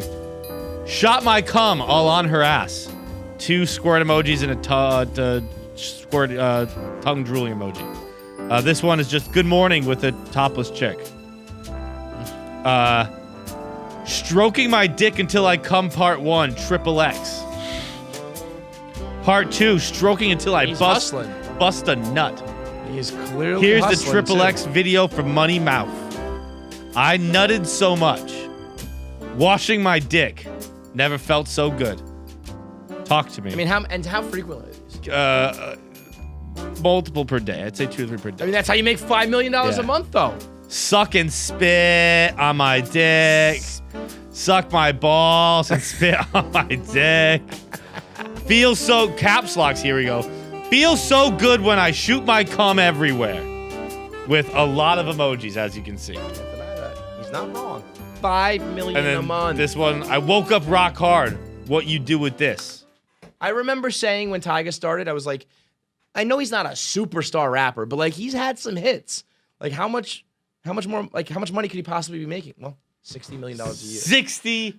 And then, so that's the Mount Rushmore. That's top 4. Now top 3, bronze medal, Cardi B. She only charges $3. It's £3.93. So that's got to be like $5, right? I'd imagine. Yeah, probably something So like that. $5. I mean, that's cheap for Cardi. She makes $7.1 million A month? Again, pounds. So that's probably like $9. A month? A month. Oh, my God. So that means she has like 1.5 million subscribers, by the way. Number 2, Bella Thorne, we know, kind of scammed the whole system. 9 million. And then number 1 in the OnlyFans world right now, Black China. That fucking gross troll. $15 million a month. That is so fucking... That, I can't believe that's real. That's $180 million a year. No, Can't be. It can't be. Like, give her a few You years, see, the OnlyFans and she'll is- be a billionaire. OnlyFans is doing the fucking Pornhub shit. See, all right. Doing the Netflix shit, I don't- jacking numbers Yeah, up. the Netflix, the Yeah. Pornhub. Like, I mean, Pornhub's like, that oh, can't 80 be. million people watched after the Super Bowl. Everyone didn't come Yeah. home and fucking jerk off after the Super Bowl. I can imagine Cardi B, like, is a superstar. At $5, you might get a lot of people to sign up. Black China, I know she had her day in the sun as like a stripper. And the Kardashian. Yeah, but that was brief. Yeah, very and it brief. was like they didn't like her. You know, Yeah, like right. the Kardashian clan, the Kardashian fans hate her. $15 million a month for anything in the world. I mean, it's I mean, she's insanity. got. I would say I was gonna say the top 5 don't. Well, the top 3 don't do nudity. I think she must do nudity. Oh yeah, she's got it. Yeah. She's got it. But like, I mean, Black China in 2 months, 2 months and a couple weeks makes what LeBron James makes in a year. Sex fucking sells, So, baby. I mean, this is gonna throw off the balance of the world. I think I said that originally when OnlyFans first started. We're proving it now. If Black China can make $180 million a year, we got a problem. We got a fucking problem. All right, let's do one more voicemail and then we'll get into our interviews. Hey, KFC Fights. So, got myself into an interesting situation. Became a regular at this awesome bar around the corner from my house. Became friends with the bartender there. Except he thinks my name is John. My name is George. And first I didn't catch it. Now it's 3 or 4 times I've been there. I mean, he's even calling me Johnny Boy. And am I in too deep now? Like, do I ever correct him? Am I just John now? Do I need to find a new bar? Let me know. Thanks. Yeah, it's like Jerry Gergich. You're fucking done, man. Just fucking. It's like what? Jerry Gergich from Parks and Rec. Mm-hmm. His name is actually. He had 3 separate names. He was definitely Gary, and then Jerry, Larry, Terry. Fucking, I forget. What I think Gary's his real name. Yeah, I forget, but they always called him Jerry. And then like after like 6 seasons, they're like he's like testifying or whatever. Mm-hmm. I'm like, are you Terry Gergich? He's like, yes. It's like, no, you're Jerry. He's like, no, I'm actually Terry. Right, but right. like, Once that happens. once you have a name, you got a name, man. That's it. And also, it's kind of fun to have a fake name. Oh, I don't know about that. Yeah, why not? It just seems like a hassle to A me. little nice anonymity. Oh no, I mean, I guess you can use it to your advantage, yes. Yeah. But like, to me, like it if I could feels- go to a bar and I was just Rick, bartender just knew me as Rick. Fuck yeah, love that bar. Rick feels like not only the middle name of the child I was hanging out with at the park. Rick feels like a name that's like a '80s baseball player. It's like Yeah. Rick, Rick Sutland, Rick Sutter. It's like my name's Rick and I drink whiskey neat. You know? Rick's a man's name. You're never gonna meet like a gay fancy Rick. You know, he's Richard. He's not Rick. I guess that makes sense. And there's a huge mean- difference, by the way, between Rick and Ricky. Like Ricky can be like Ricky Martin. Ricky can be like, hey, Ricky. Rick Rick is like a grizzled man. Rick is like a. That's why I don't know why Stepdad. right away I went to Rick. I'd love to be a Rick. Rick is in my stepdad heart, who, I'm like, a Rick. who, In like, my he reality, has I'm not. He does like carpentry in the garage. Rick. I think it depends on. I think you have a small window to like correct people, and then the horse is out of the barn on that one. I think if you had if he gave you a stupid name, then fucking maybe you change it. But John's a good strong name. And it's a bartender, you said, right? Yeah. Don't you? I feel like you eventually. The problem here is you get the card, and they like close you out, and they're like. Yeah, but how often do they actually look at those things? Especially once they know you. I guess, but you would think that there's a chance, more so than not. Like there's a chance that a bartender will see your name than almost any other scenario. That's true. That's You very know? true. So You're right. you might have to run into that awkward like, and then it's like, dude, you've been letting me call you. This is one of those things where if you told this to me, I'd be like, bro, why didn't you come to me earlier? Why didn't you tell me? I would have called you, but I will never do it to you. You know what I mean? I would be like the whole world would agree to help the person out, but when it's happening to you, you'd be like, oh, I could not possibly say anything. This is go back to my number 5 fear, where it's just like, no, I can't make you feel uncomfortable at all. So I will just sit here in the uncomfortableness. So fucking stupid. But I would say you have the first meeting doesn't count. The first time you meet someone doesn't count. You have a second meeting, you could bring it up then. I think after the second meeting, you're in. I think you have 3. I think you have 3 instances because, like I said, the first one doesn't count. The second one counts. The third one, you could be like, actually, like you called me that last week, but actually, and then after that, that's your name. Okay, I think that's fair. And then you know what you do? You go down to like the Department of Motor Vehicles. You change your name. You get a new passport. You got a new fucking ID. The whole 9. You are now Rick. Yeah, but I like John. He says he calls him Johnny Boy. Like that's we're fucking thick as thieves. Can I tell you something? You're a Rick. I'm a Rick. You got like a Rick vibe. Sometimes you're like Lady Feidelberg. You're Madam Feidelberg. But then the other side of you is a Rick. Okay. You got whiskey and a flannel and some tobacco, and you're like, thick. You're warm. You're like you have a coat of blubber on you. You're a warm guy in the winter. You're Rick. You're a Rick. That's the nicest thing you ever said about me. You look like a Rick, not a Rick Feidelberg. Like you'd have to change your whole fucking shebang. Rick. I'll come up with the last name. Rick for you. Winters. No, that's a person, isn't it? Rick Winters is. If that's not a porn star, I'd be shocked. Rick Winters. I was gonna say Rick Bonner. Rick Winters, MD, popped up first. Yeah, okay. During Sad Boy Dr. Rick. season, I'm Rick Winters. Rick Winters. Okay. I have an alter ego in Sad Boy season. It's His Rick name Winters. is Rick Winters. He's sad. Yeah. Love it.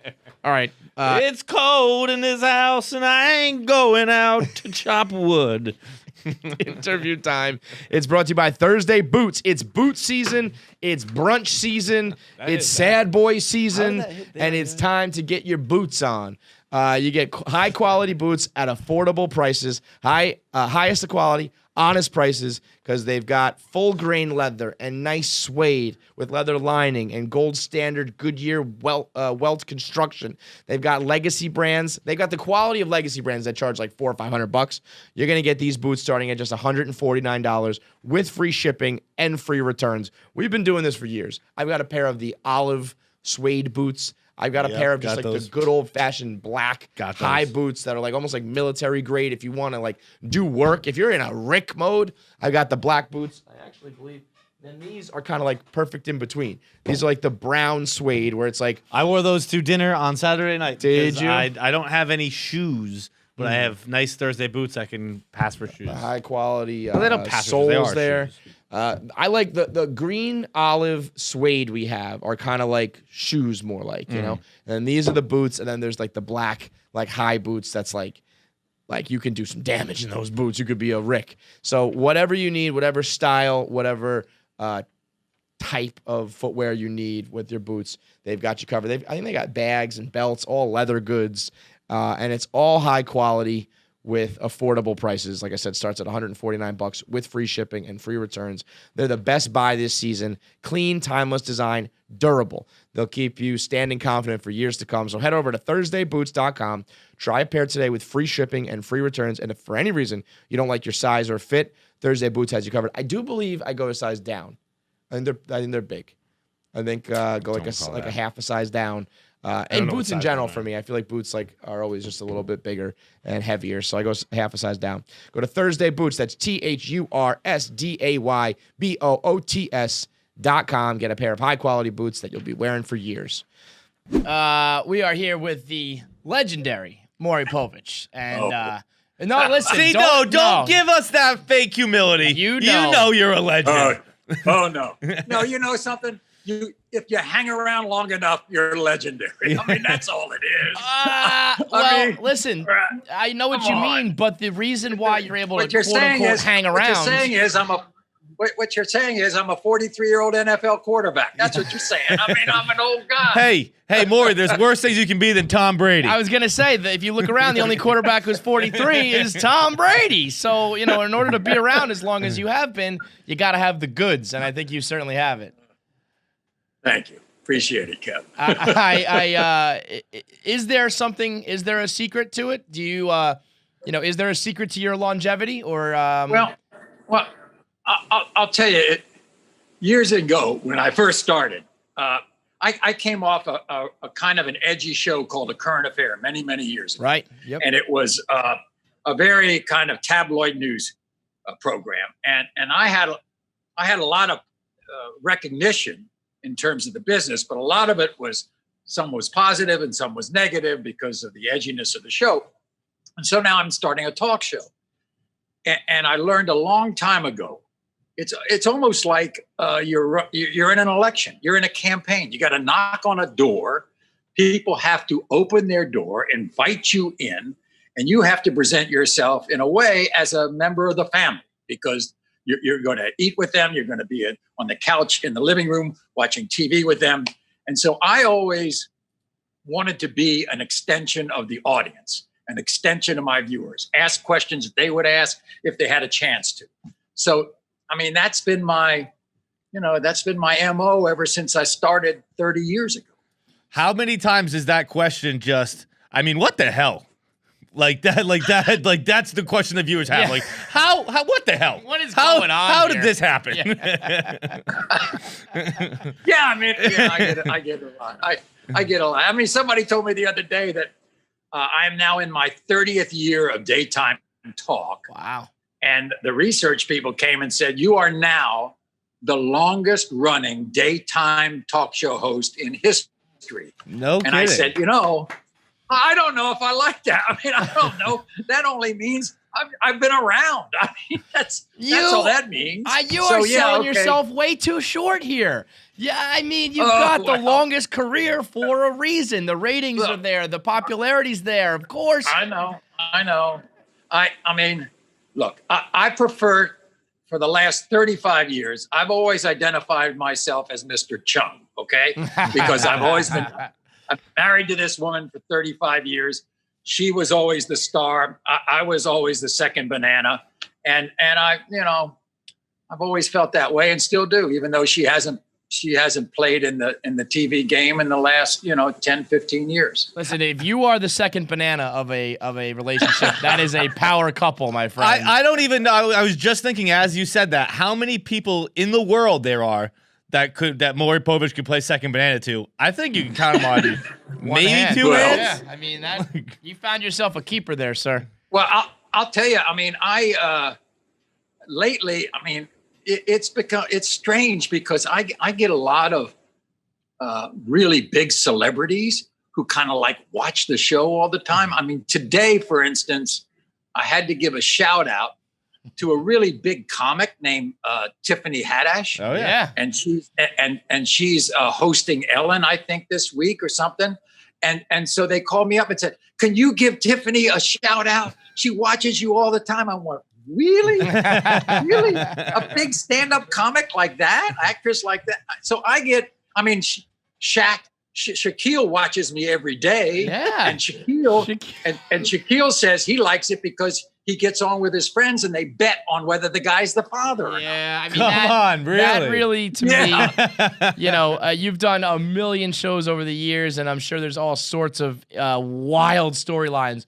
But the you are or are not the father is, forever going to be the bread and butter of the Maury Povich show. And I think specifically, correct me if I'm wrong, but I think at least maybe for the modern era or some of the younger kids, there's the one clip of the one guy who really starts dancing when you announce he's not the father. And the internet put music over it, and they turned it into a meme. And I feel like that really kind of exposed a whole new generation to it. But I think that was kind of a turning point moment. Do you like identify with that guy as well? Do you know what I'm talking about?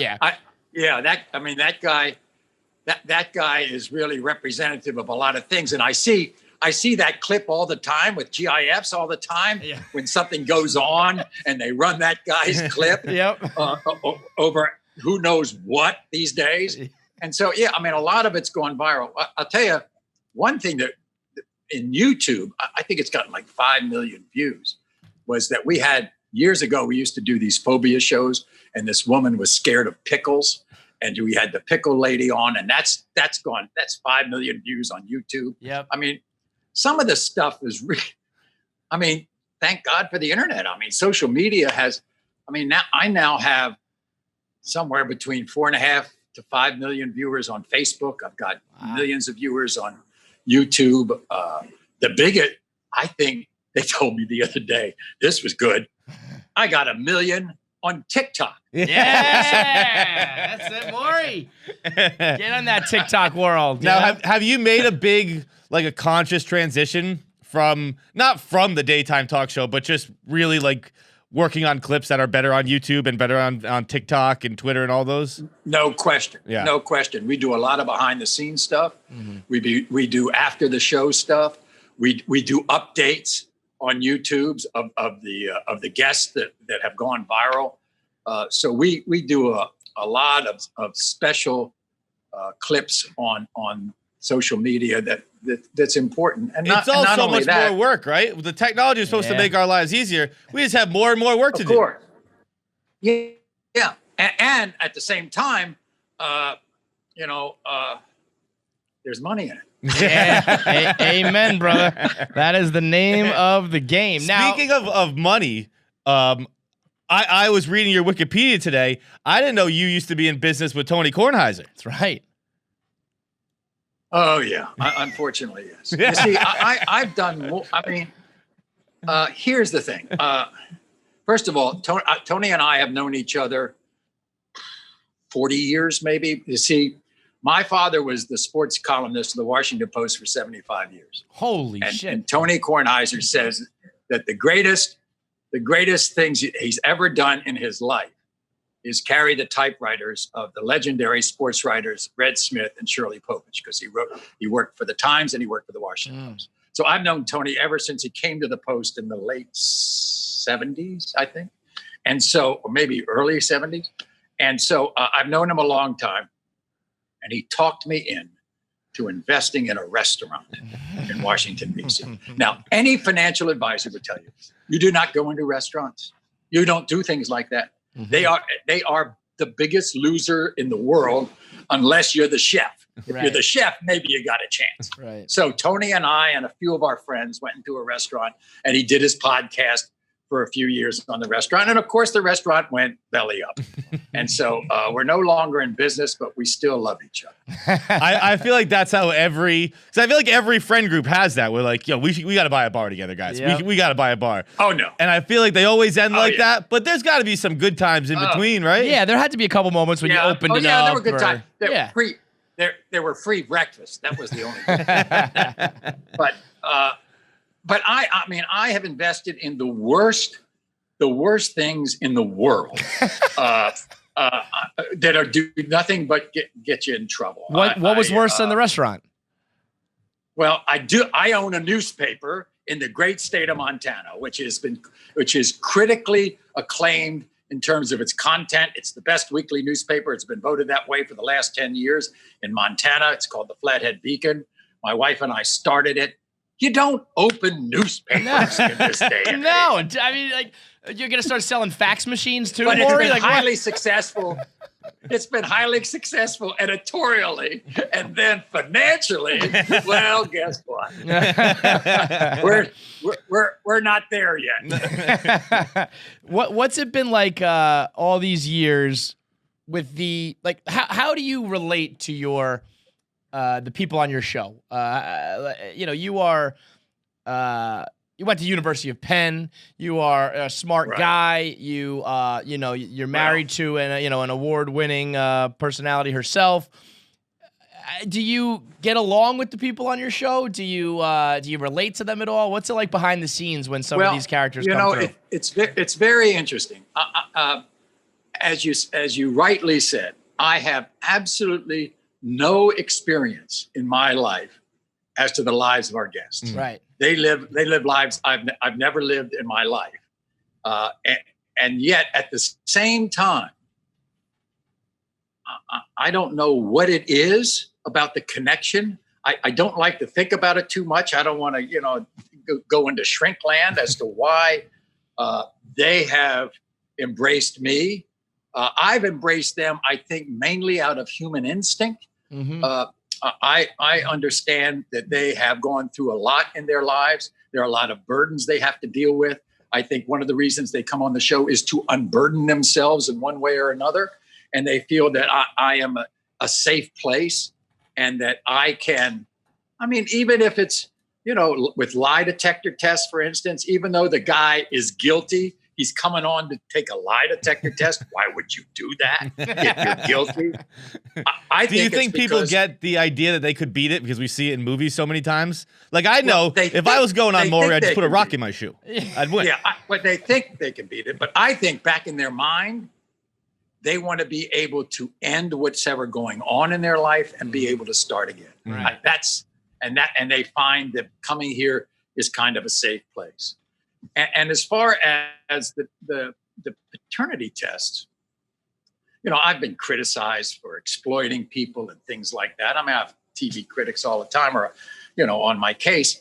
But I have always said that I believe that if I can get two parents into the life of a child, that child has a better chance of making it. Mm-hmm. Now, I'm not going to be successful every time a guy's proven to be the father when he doesn't think he is, but a significant percentage of fathers do get into the lives of these kids. And because I've been on so long, I can update these stories 5, 10, 15 years out. Right. In fact, that's what we're doing this season. We've got a show. I'm bringing back out of control teenagers from 20 years ago. Yeah. I'm bringing back, yeah. How did that turn out? You don't know me. You don't know me. Yelling and screaming at their parents in the audience. At 14 years old, running the streets trying to have a baby because they want unconditional love. How did that work out? So I gotta guess. I mean, I can probably tell you. Do you ever find yourself rooting for certain members? Like, a guy or a girl comes in and, let's say the girl is a real bitch or really awful or whatever, and you find yourself rooting for the guy, or do you stay like impartial? Like, have you ever opened it up and been like, you are the father? I'm like, impartial, but for instance, I love it when the guys can pass a lie detector test. I like that. That doesn't happen all that much, but I like it when it happens.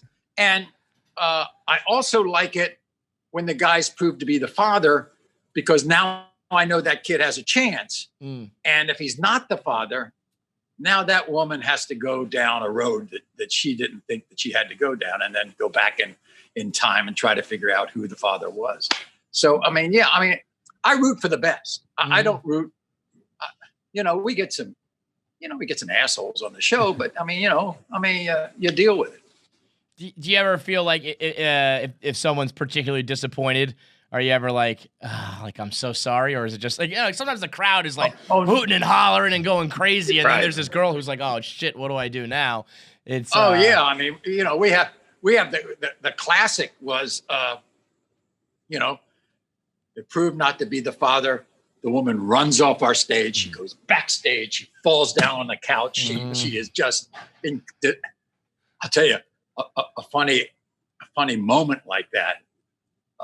Tyler Perry, of course, does the Medea movies. And so he asked me to come down because Medea was going to try to prove that such and such was the father of her child.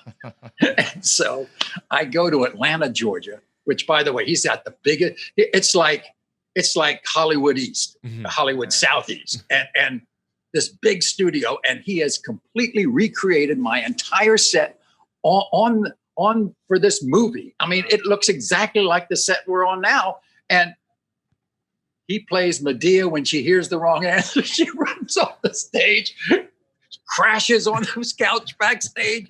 I said, Tyler, you watch my show, don't you? Everybody does. We all do, Maury. Everybody. From when you're a kid and you stay home from school, you watch The Price is Right and you watch Maury, up until now on the internet where you get clips and go viral. It's part of, everybody knows you are not the father. It is like embedded in our culture, man. It's crazy. It's very interesting. The inflection on the line, it came to me because, and this was just by coincidence and maybe my own instinct. First time I did DNA, the producer is saying, okay, here's the story. I've got the story. I've done all the briefing and everything. And she says, and here's the answer. Here's the result. And I said, I don't want to know the result. I don't want to know anything more than the guest knows. I don't want to know anything more than my studio audience or my viewers. I don't want to know. I'd skew the questions. I want to be as surprised as they do. So that's how the inflection, you are not. It comes out because I'm as surprised as everybody looking. Do you usually know, or are you actually surprised? Are you like, wow? No, I don't know. No, but when you're hearing their story, are you like, I know what's going on here? There is no chance. Look, I have seen the whitest children end up being with very colorful African American couples. I have long since given up trying to figure it out. Right. Yeah, that makes sense because I'd put all my eggs in that basket. I'd be like, you seem like know what's going on white here. parents. Yeah. Like, nope. All right, so what we're gonna do now? We're gonna bring in our buddy Pat. Pat's on the line. I'll unmute him. Right. There he is. Okay. Look at this guy. Look, he is looking sharp today. Really? Let me see if I. Unbelievable. All right, so Maury, if a fellow like this shows up on your set looking the way he does with this red suede moccasin tasseled shirt, what's your thoughts? What are you thinking here? Let me take a look at Pat one more time. Sup, Maury? Oh, wow. Pat. Pat, Hey, that hair looks like my golden retriever. does he get a lot of sex? No, guess what? He'll never end up on my show. Makes me want to bark, Maury. Oh, Yeah, he can bark. Trust me. So, Pat, I hear congratulations are due, right? Or at least to your better half, right? I don't know, Maury. I don't know. I was hoping you might have the results. I was hoping maybe you could give the results in terms of the Barstool baby. Right. And maybe let Hard Factor Pat know here whether he's the father. Or I happen to have done a lot of research on this, Pat. And while you were sleeping, we swabbed you, and we have the result right here. When it comes to the Barstool baby, Pat, you are the father. Oh, hell yeah, Maury. Come on, Maury. Put some respect on my name, Maury. Put some respect on my name, Maury. You got it, kid. All right. Hey, Maury, I don't know, this is a rumor, but it's on the internet, but I hear that if I get my birth announcement on Maury, that you got to pay for college. Is this true? Oh, really? You thought that? I put a lot of stock into it, Maury. I started spending because I figured you got it. If that was true, I'd be dead broke. It's not what they're saying on Reddit, Maury. If all my people on my show, all those babies on my show, look, I'm the father of some, but not many. Okay? Maury, you got any advice for me? Yeah, I got some advice for you. Learn how to change diapers. No, that's woman's work, Maury. That's not going to work. That's not going to work. And by the way, I got one more thing to ask about Barstool, okay? You all know Riggs? Yeah. You know Riggs? oh yeah. Sure Yeah, do. of course. You see those journeys he makes all the time on these golf courses? He goes all over the country playing golf courses, shows everybody his swing and everything. Would you please tell him that he's taken his club back too far inside on the backswing? I think you're not the first person to tell him that. I believe he hears that quite often. How do you know Riggs, I mean, Maury? if he takes it back here, he's going to flip it and hit it left, and if he holds on, he's going to fade it and hit it right. What's the Maury Riggs connection? There are no rigs. I just watch it. I watch that foreplay bullshit all the time. He'll be happy to hear that. Well, all Maury, right. I know you're out there swinging clubs at the Ocean Township golf course. Are you not? How'd you know that? How'd you know that? Rachel Dorman, I grew up with her. David Oh, Dorman's really? daughter. Yeah. Well, her dad is one of my best friends and my old a golf buddy of mine. I beat him in the finals of the Hollywood Club Championship a few times. No big deal. And but David Dorman and Rachel, I've known them. I don't want to tell you how long. No, yeah, that's the first place I ever smoked weed is on that golf course. I snuck on. There you Maury. go. You were. Hey, by the way, so did her father Hey. all the time. Oh, you dog, Maury. All right. Well, we really appreciate the time, Maury, and thanks so much for the little recreation here. And obviously the Maury Povich show is legendary. New season will be coming out, so everybody keep up with it. Especially this. Where are they now with the out of control teens? I mean, Yes. I will be tuning in for that. So That's a good one. We're looking at one right now. Thanks, guys. John, thank you very much. Kevin, nice to be with you. have a Thank good you, one. Maury. Thanks so much. All right, big shout out to Maury Povich and congratulations to Pat and Kate. We recorded that obviously like a week or two ago when their announcement was made. Perfect Barstool serendipity. Pat was like, "Oh man, I would love to do a video with like Maury Povich or something." I was like, "He's quite literally our guest tomorrow." So it was meant to be. That baby fucks already, man. The baby's a content baby. Yeah, it really is. I mean, that kid, you know what they should name him? CB. Rick. CB? Content baby?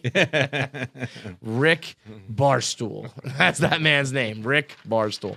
All right, next up, Sherrod Small is on. And he is a wild motherfucker who is just a New York comic through and through, who doesn't get offended, who cracks jokes. He's so refreshing. You know, he's a black guy who clowns white people and black people and men and women and young and old and New York and not New York. And like anybody can get it. Anybody can be the subject of a joke. It's brought to you by Miller Lite. When you're hanging out with me, Fights, Rick, Sherrod, anybody who wants to kick back and have a good time, share some laughs, tell some stories, spin some yarn, learn some lessons, get over their fears. You want to drink and enjoy yourself. You can have, easy beer, a heavy beer. Sometimes you got to have a beer and it's like, we got to talk about some shit. Sometimes you got to have a beer and be like, let's kick back and have a good time. Whatever it may be, Miller Lite is the go-to beer. It's great taste, less filling. And, life is complicated right now. Miller Lite, not so much. It's straightforward, like I said, less filling, great taste. Great taste, less filling. Let's cut right to the chase. Keep it simple, stupid, and drink your Miller Lite. You can go to MillerLite.com/KFC to find out the delivery options near you. You can get them delivered to your house for Friday night pints. You'll want to drink along with us every Tuesday and Thursday when you're listening. Anytime you open up the voicemail line to give us a call or listen to the podcast, always do it with a Miller Lite. Great taste with only 96 calories and 3.2 carbs per 12 ounces. It's brewed in Milwaukee, Wisconsin from the Miller Brewing Company. So celebrate responsibly. Go to MillerLite.com/KFC. Been watching your 1 minute of fire. Yeah, dude, it's been getting a lot of views and a lot of hate. There's a lot of That's comments. how you know you're doing on it that. right. Yeah, right. That's what I told Billy the other night, Billy Burr. Yeah, right. I mean, that's Pissed off the right people. It was so great. that was awesome. We good over there, Nick? Yeah, I mean, that was like, I would imagine, and it maybe in your conversation he told you this, like, he had to know what was going to happen with that. And Oh, just yeah. like, fuck it, I don't care. Yeah, well, he cared. That's why it was so damn good. Yeah. I mean, he really leaned on it like the way he's supposed to lean on it. Right. It was just great. How much do you think, we were just discussing yesterday, like, for the most part, I thought that was a Bill Burr set, minus, language. Yeah. But, like, as far as if he was doing that at the club, would his jokes have been, like, that much further? Or do you think he really, like, did exactly what Bill Burr would do? I even though it think was he SNL? made that set just for SNL's monologue, and I Yeah. think he put all of him in it without doing like the nightclub version of it. Right. But it was still just solid. Yep. It was Yep. solid. I was proud of him. It I was was very jealous, solid, but there every topic I was like, I feel like he could do 10 more minutes on this. Oh, yeah, he probably could. can't Yeah, yes. because it's SNL tight, and yes. for time constraints and also just it's NBC. But I was like, man, I want to hear him keep going on this. Yeah, I'm sure he chopped it down, but I don't think it got probably vulgar. Right. He probably got longer, though. I'm sure he had to nip this and nip that. Yeah, for And sure. what I'm looking forward to is him talking about that, be it on his podcast or on like in his back in the club, because I feel like that just new material comes from that. Oh, set that and can be a whole new experience, hour. you know? That's a whole new hour, Yeah. just that experience in Yeah. that fucking 8-minute set. What is funny too is if you make fun of angry white women, the reaction is angry white women. Yeah. You know what I mean? It's Oh, like, they come you're out. proving the entire point right here. Because they you know? can't take a joke. Yeah, they really Anybody can't. who's too angry can't take a joke. You're right. So if you already all binded up from all whatever's going on in your head, you're gonna fuck the joke up in your head. Yep, It's like yep. relax and just take a beating sometime. Yeah, right. Just that- be like, yes, it is what it is. Everybody got to take a beating. the Like, what movie world's- is that? That is. Oh, I don't know the movie, but I know it's just my You know that strongest reference? suit. I think it's Goodfellas, right at the beginning. Yeah. I When mean, his father was beating him. Some shit. I think Bronx Tale. yeah, one One of those with Bronx the Tale. guineas fucking doing their mafia shit. But it's true. I think the world lacks that right now. Like, admit when you're wrong, like, or just admit when it's a joke, or take a beating, like, hand up, or change your opinion. Like, you don't have to dig your heels in on fucking everything Stop if you're being proven wrong. offended so easily. Yeah, It's like, yeah. Lord have mercy. You don't even know this man. Yeah, He's not right. talking to you. Right, He's right. just talking. Have you found like, so your podcast is Race Wars? Yeah, which Race Wars. I feel like, and you've been doing it for a while now, right? Yeah, we've been doing it for about five years. I So think. 5 years ago, the term Race Wars Yeah. and the subject I smelled matter. it coming, Kev. I smelled it coming, brother. This is like you started a podcast in 1936 called The Holocaust. You feel like this was blowing. I know how the wind is blowing. Got in on the bottom floor when it came to racism. I'm in on the racism gold rush. I was a prospector way before. This is my land here in my territory.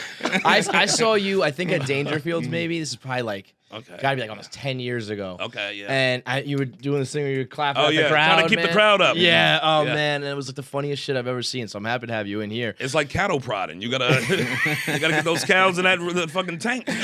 Just point them here, like, laugh now. Here's the joke. Be good. But so Race Wars, I mean, now, like, has the subject matter changed? Are you finding is it more serious? Is it more Is it harder to navigate, or is it the same old shit? It's the same stuff because we approach it with love, you know what I'm saying? But we still got laughter in it, but it's like we approach it like trying to listen and trying to hear everybody's side of it. Right. That's why we have a lot of different people who come on here, from Ann Coulter, who's been on a dozen times, to Really? Artie Lang. Yeah, Ann Coulter's been on a bunch of times.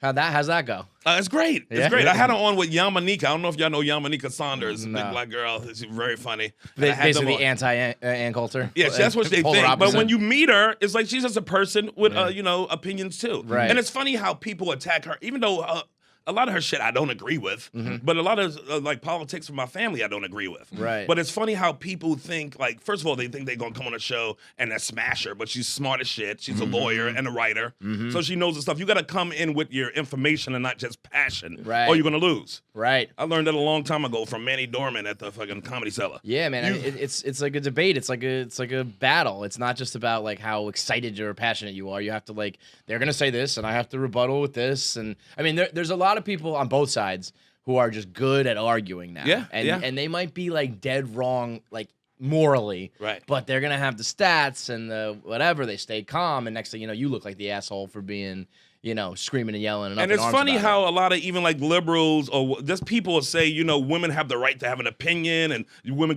you can't attack them for having but then Ann comes around and they run through it. They call her horse face this and horse face Right. that. But it's like, what happened to all that women unity? Yeah. It's funny how quickly that changed. They ditch. If you ain't got the same politics, they ditch you. Yeah. It's funny. It's like, where did that go, man? Right? But we have some good shows on, man. Artie Lang came on a bunch of times, and George Wallace a bunch of times. Yeah, he's great. So I try to have a nice mix. Artie is one of the. I mean, we had him in like right before one of his latest, slip ups and bouts, and when he is like lucid, Nobody's funnier. and he's unbelievable. Nobody's man. funnier. He's one of my great best friends, but nobody's funnier than him. Yeah. The way he paints a picture like that is like, I always call him like the white Tracy Morgan. Yeah. Because the way these fuckers explain shit, it's like it makes you feel like you get transported to where they are. We had a great episode with him called Drunk Trump. Right when they were first when he's running for office, and he did a character that we just kept on there. It was the funniest shit. Yeah, but it's just impromptu, just how Artie is. Yeah, Artie's interview with us was one of the most impressive things I've ever seen because he was definitely fucked up. Yeah, Like he was entitled. there were multiple times throughout the interview where I was like, "We're gonna have to catch this dude." Yeah, so he they was thought he was gonna fall off a chair. Really? In fact, like I was like, still, sometimes looking to his publicist, like, "Are you gonna step? Like, there's something wrong here." Yeah. But it was wrong physically, like looking at him. Right. But like that he had the mic in his hand and he was still just fucking crushing it. Like, it was like crazy. Jordan flu game stuff. Where That's how I can Mitch, see that's how you're Mitch not used okay. to be too. Hedberg. Hedberg used Yeah. to be like, holy shit, Hedberg, we gotta get him a cab. Yeah. And then he get on stage and smash. Really? But still he was just in his own place. I feel like that to me. I mean, I guess it is kind of similar to sports when you see like a Jordan flu game, but the thought of being like fucked up on stage to me and still killing is But when you feel so foreign to me. When you feel sick and you get on stage, you feel better on stage. I remember a while ago, like over a decade ago, I was in L.A. at the Laugh Factory, and Dangerfield was there, Rodney Dangerfield. This was before he died. And off should hope so. stage, I was like, they would roll his ass out there. I mean, prior to the tour after he died, he was sitting in the audience with his wife, and I was like, this dude, like, he's on death's doorstep. Yeah. And barely moving, decrepit. He got on stage and was like, boom, bang, bang, bang, killed, and then right back off stage, back to an old man. I was like, it's like a time machine, that stage, man. Honestly, I even see that, like, not with comedy, but, like, my own father is, like, around the house on the weekends, he's, like, goofy and not making sense, and he's like, fucking, I don't, like, bothered by all of us, and then he goes to work, and he's, like, in his suit and doing, like, real shit. I'm like, how are you the same person? Probably because he hates being around us all the time. He's at home fucking pissed off in his knockaround pants. Exactly, yeah. But, yeah, I mean, so you feel that way with comedy, too? Like, you get on stage and you're just, like, oh yeah, at home. Oh yeah, in your that's why it's element. so hard right now with this, quarantining and all this, that we can't get in and perform. It's like it's hell. Yeah, this is Have the you longest been I've been on doing- stage in 20 years. Have you been doing like the drive-in shows or the fucking? I had a roof show shows? in Royster, Pennsylvania, like an outdoor show, and it got canceled because of the hurricane. It's like comedy's So the if it's new not one baseball. thing, it's another. We got weather delays and rain delays. It stinks. Yeah, that's tough, man. I feel like it's like, I mean, we do live podcasts here and there, but it's not like, it's not really, it's not comparable to stand-up comedy, and I don't need it, I feel like Right. if we couldn't do this, I'd probably lose my mind too. You know? You think so? Well, this is like my therapy. You know what I mean? If I can't talk into this, I'm gonna lose my goddamn You got to get it mind. out. So You got to get it out, man. Yeah, it really is. It's like I don't even care. Are you listening? I don't care. This is for me. You know what I mean? And writing is, is therapeutic, but it's not the same as performing right there and get that gratification right in front of you. Mm-hmm. And podcasts are fun, but without comedy, if you're a stand-up, podcast is your second thing. Yeah, It's not your first thing. So when it became your first thing, it's like, fuck you. Yeah. It's like, making you jump off your girl. Podcasting's my side chick. You're not my main. Yeah. But if you didn't, I mean, the guys who don't have any sort of podcasts or video series, digital, whatever, I mean, you're fucked. Yeah. I mean, if you got nothing else, Yeah. it is a tough scene right But now. that's like a lot of the comics who are taking a risk and doing shows in other states that's doing indoor shows. Yeah. And it's not worth it for me. No, I mean, at what point do you think would you say fuck it? Like, let's say there's no vaccine or whatever, but we go another year, another 6 months, what would you just be like? All right, I mean, I got to do what I got to do. In my head, I think in New York State at least, New York City, it's going to be to January. We're not getting back into. Yeah. And I'm Once really the winter thinking hits, April. Right. Not April, but spring. Right. But yeah, I'm not thinking that we're going to be back in like everybody. But who knows? It's crazy. Maybe we'll find a vaccine, or maybe shit have swinged. I love when people are like, "Well, we just got to get to the election." Well, what the? Why? Yeah, that's what not the gonna fuck solve does that mean? shit. Yeah. It's only gonna get worse then. Dude, I was saying the other day at the election, I'm like a small part of my mind is like, I kind of hope Trump wins because then the people with the guns aren't angry. I can handle the pissed off liberals. It's not liberals. What about the just Crips and the Bloods? No, they'd be pretty. I don't know if they're on board with that. I saw you describe the debate as the worst verses of all time. Oh yes, that was pretty funny. I mean, man. even if Trump loses, he's still the president of January. Yeah, that's true. Right. Yeah. So And, I mean, can you imagine what he's gonna rock out? He's gonna burn the building. a lame Yeah, like, duck for a that's couple some months? shit. Like, make it count, man. It's like your last day in the hotel room. It's Exactly, like, fuck this place. I'm coming on everything in here. And that's not like figurative. He will come on everything in the White House, man. Lincoln's gonna have a milk mustache in his portrait. Maybe he would stop being such a fucking asshole at that point. If he just went back to like Celebrity Apprentice Donald and was just like partying in the White House for a couple months, maybe it'd be a little more tolerable. But I think he's gonna have a chip on his shoulder for losing. For sure. No doubt. No, well, No doubt. I There's no chance had of that never happening. considered that until right now. Yeah.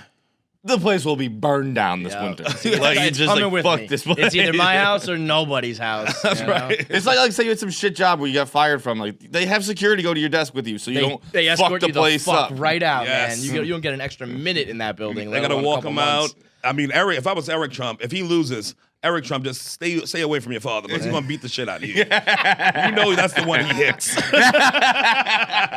He get mad at Ivanka's like this. Go get Eric. He'll whip his ass. You better stay clear. What'd you think of him dancing to the YMCA?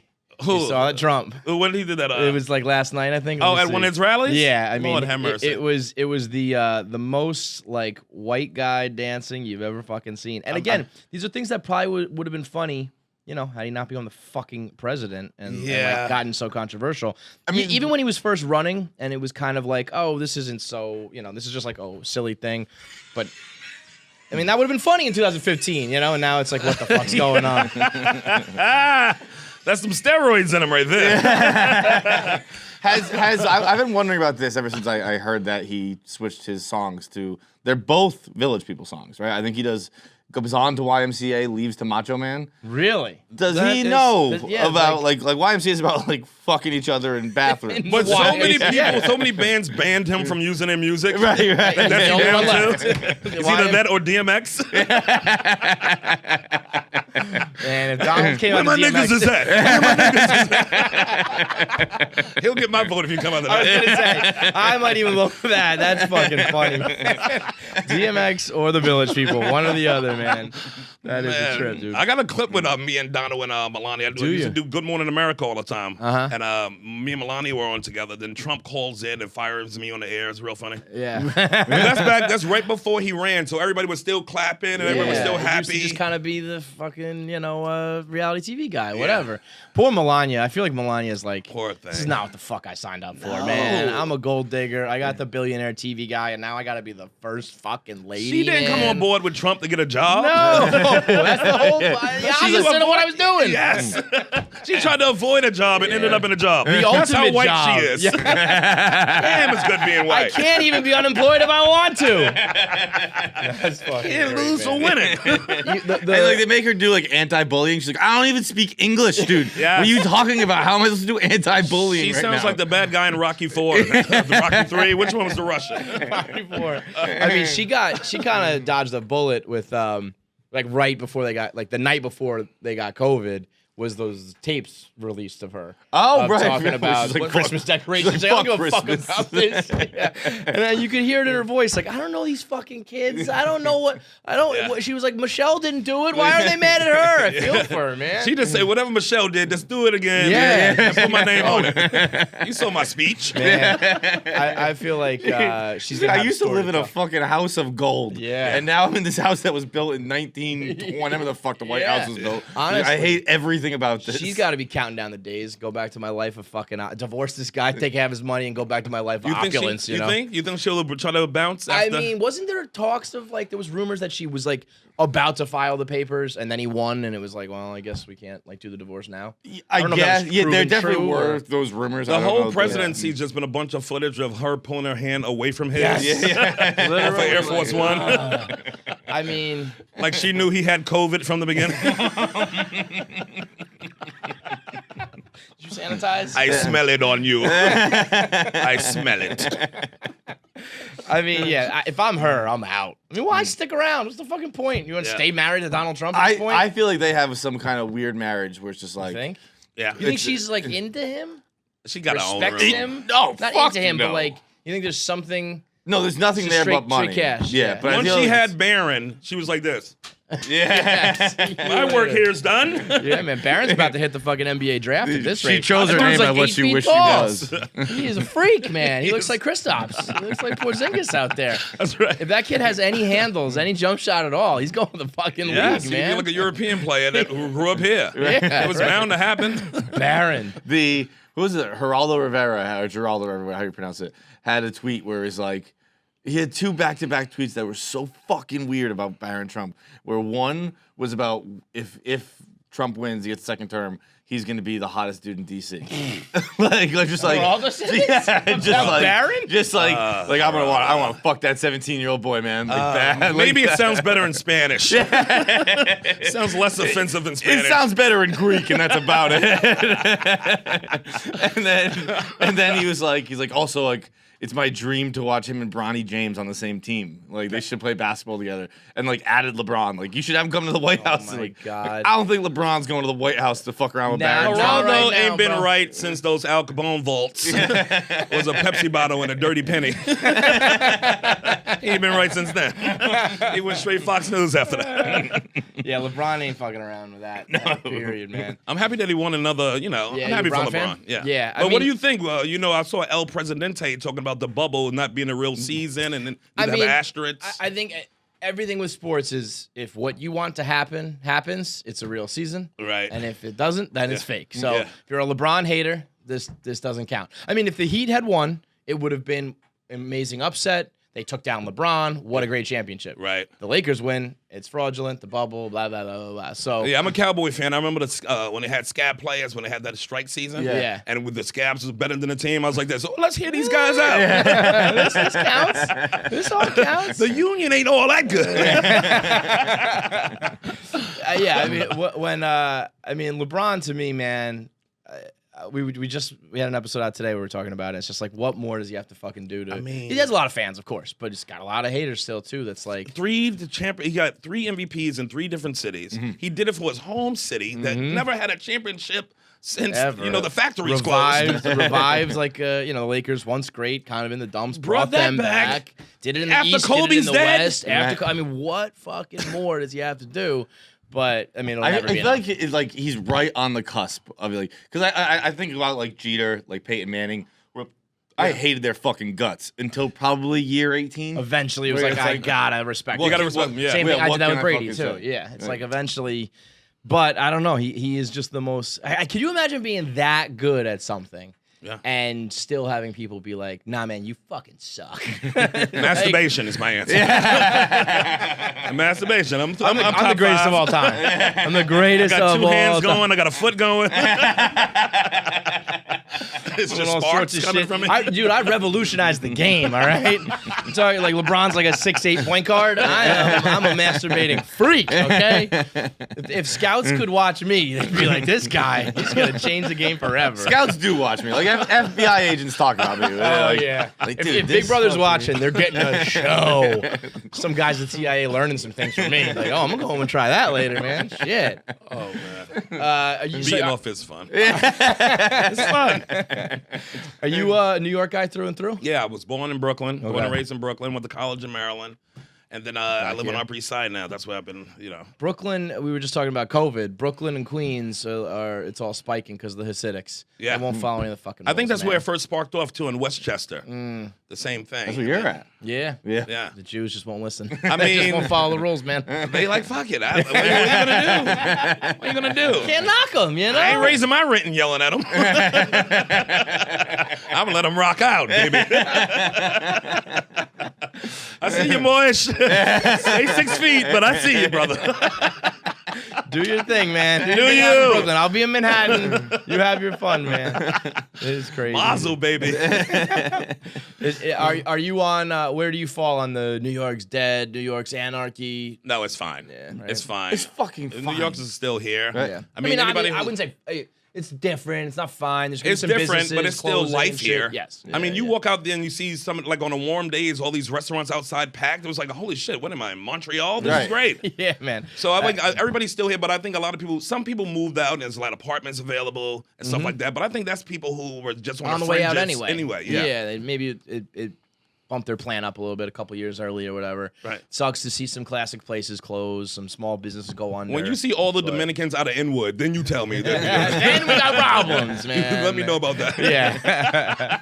Well, everybody's here who's always here is still here. Yeah. That's right. I mean, and I think there are people. I think they had their moment in the sun, like when shit was bad. They're like, like we're we're in like farm country, like. Yeah.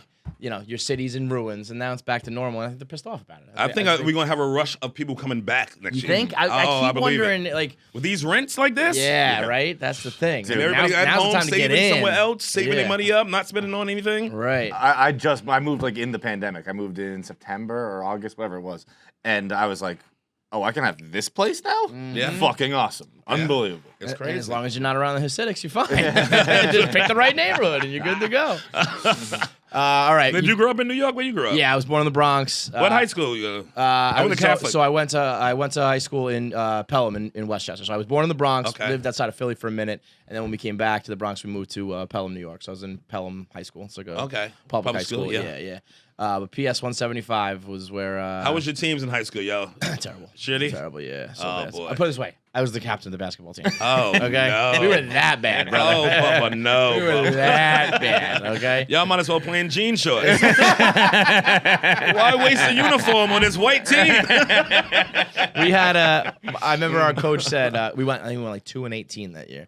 And our coach said, like, beginning of the season, he was like, if we play well, like if we're good, Right. I'm going to write a book called, I think he was going to call it, like, Starting at Guard, because everybody was like 5'10". You know what I mean? Like, we had like no height. It was like no the nothing. Rockets? Everybody, yeah. The Rockets, like, without James Harden, without any talent. And he was like, if this goes well, like, I'm going to have a story to tell. It did not go well. It did not go well. The story to tell was that we fucking sucked, dude. We were bad. But yeah, so where'd you go to school? I went to Bishop Loughlin in Brooklyn, Okay. Catholic school. So, yeah. Mark Jackson went there. Okay. From, who else? Dougie Doug. And You play ball? yeah, I played a little ball. Yeah? Yeah. You still play?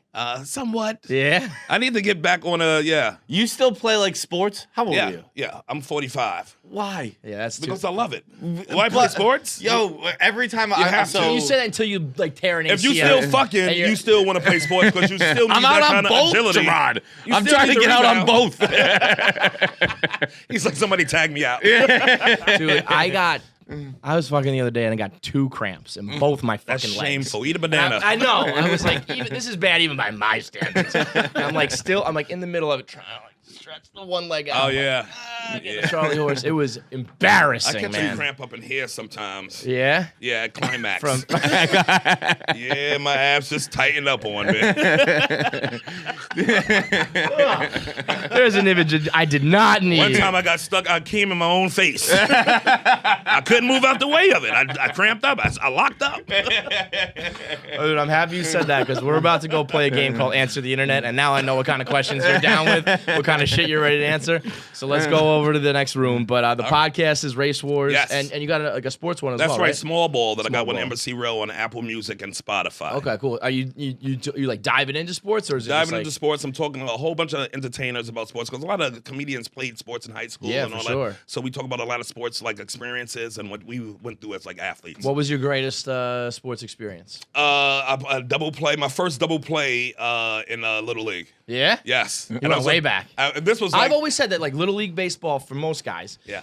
To me it's like the happiest you'll ever be. Oh, yes. Like that age and definitely playing you ball. beat the Puerto and- Ricans coming from Coney Island. Yeah, It's buddy. like, yo, we can beat the Yankees if we beat these clubs. Because they were nice. They all had mustaches and shit. I'm like, wow. Well, yeah, they were how like old are these 20. kids?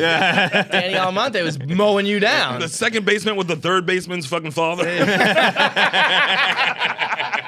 Yo, looking back on Danny Almonte, man, Yeah. I want to go back and watch that again. It's so fucking funny to think of him just gassing 11-year-olds. Yes. And just being out there on the mound the whole time. He's what, 17? I think he was like 18. 18? And where Running was against, like, Trump then? 10-year-olds, Where man. was Trump then to call out the birthing thing on that kid? He pulled it on Obama, pulled it on fucking Dan. He was so good that like we never questioned it, and then we heard his old, and we went, oh yeah. Oh, of course. Yeah, that makes sense. He Of was, course. he was, yeah. he was throwing perfect games, and it was like 18 strikeouts and 18 outs. But he You was, know what I mean? he It was like crazy. only like 2 years older. Then was like, okay, maybe he'll do the same once he played with kids his age. They lit his ass up. They lit his ass.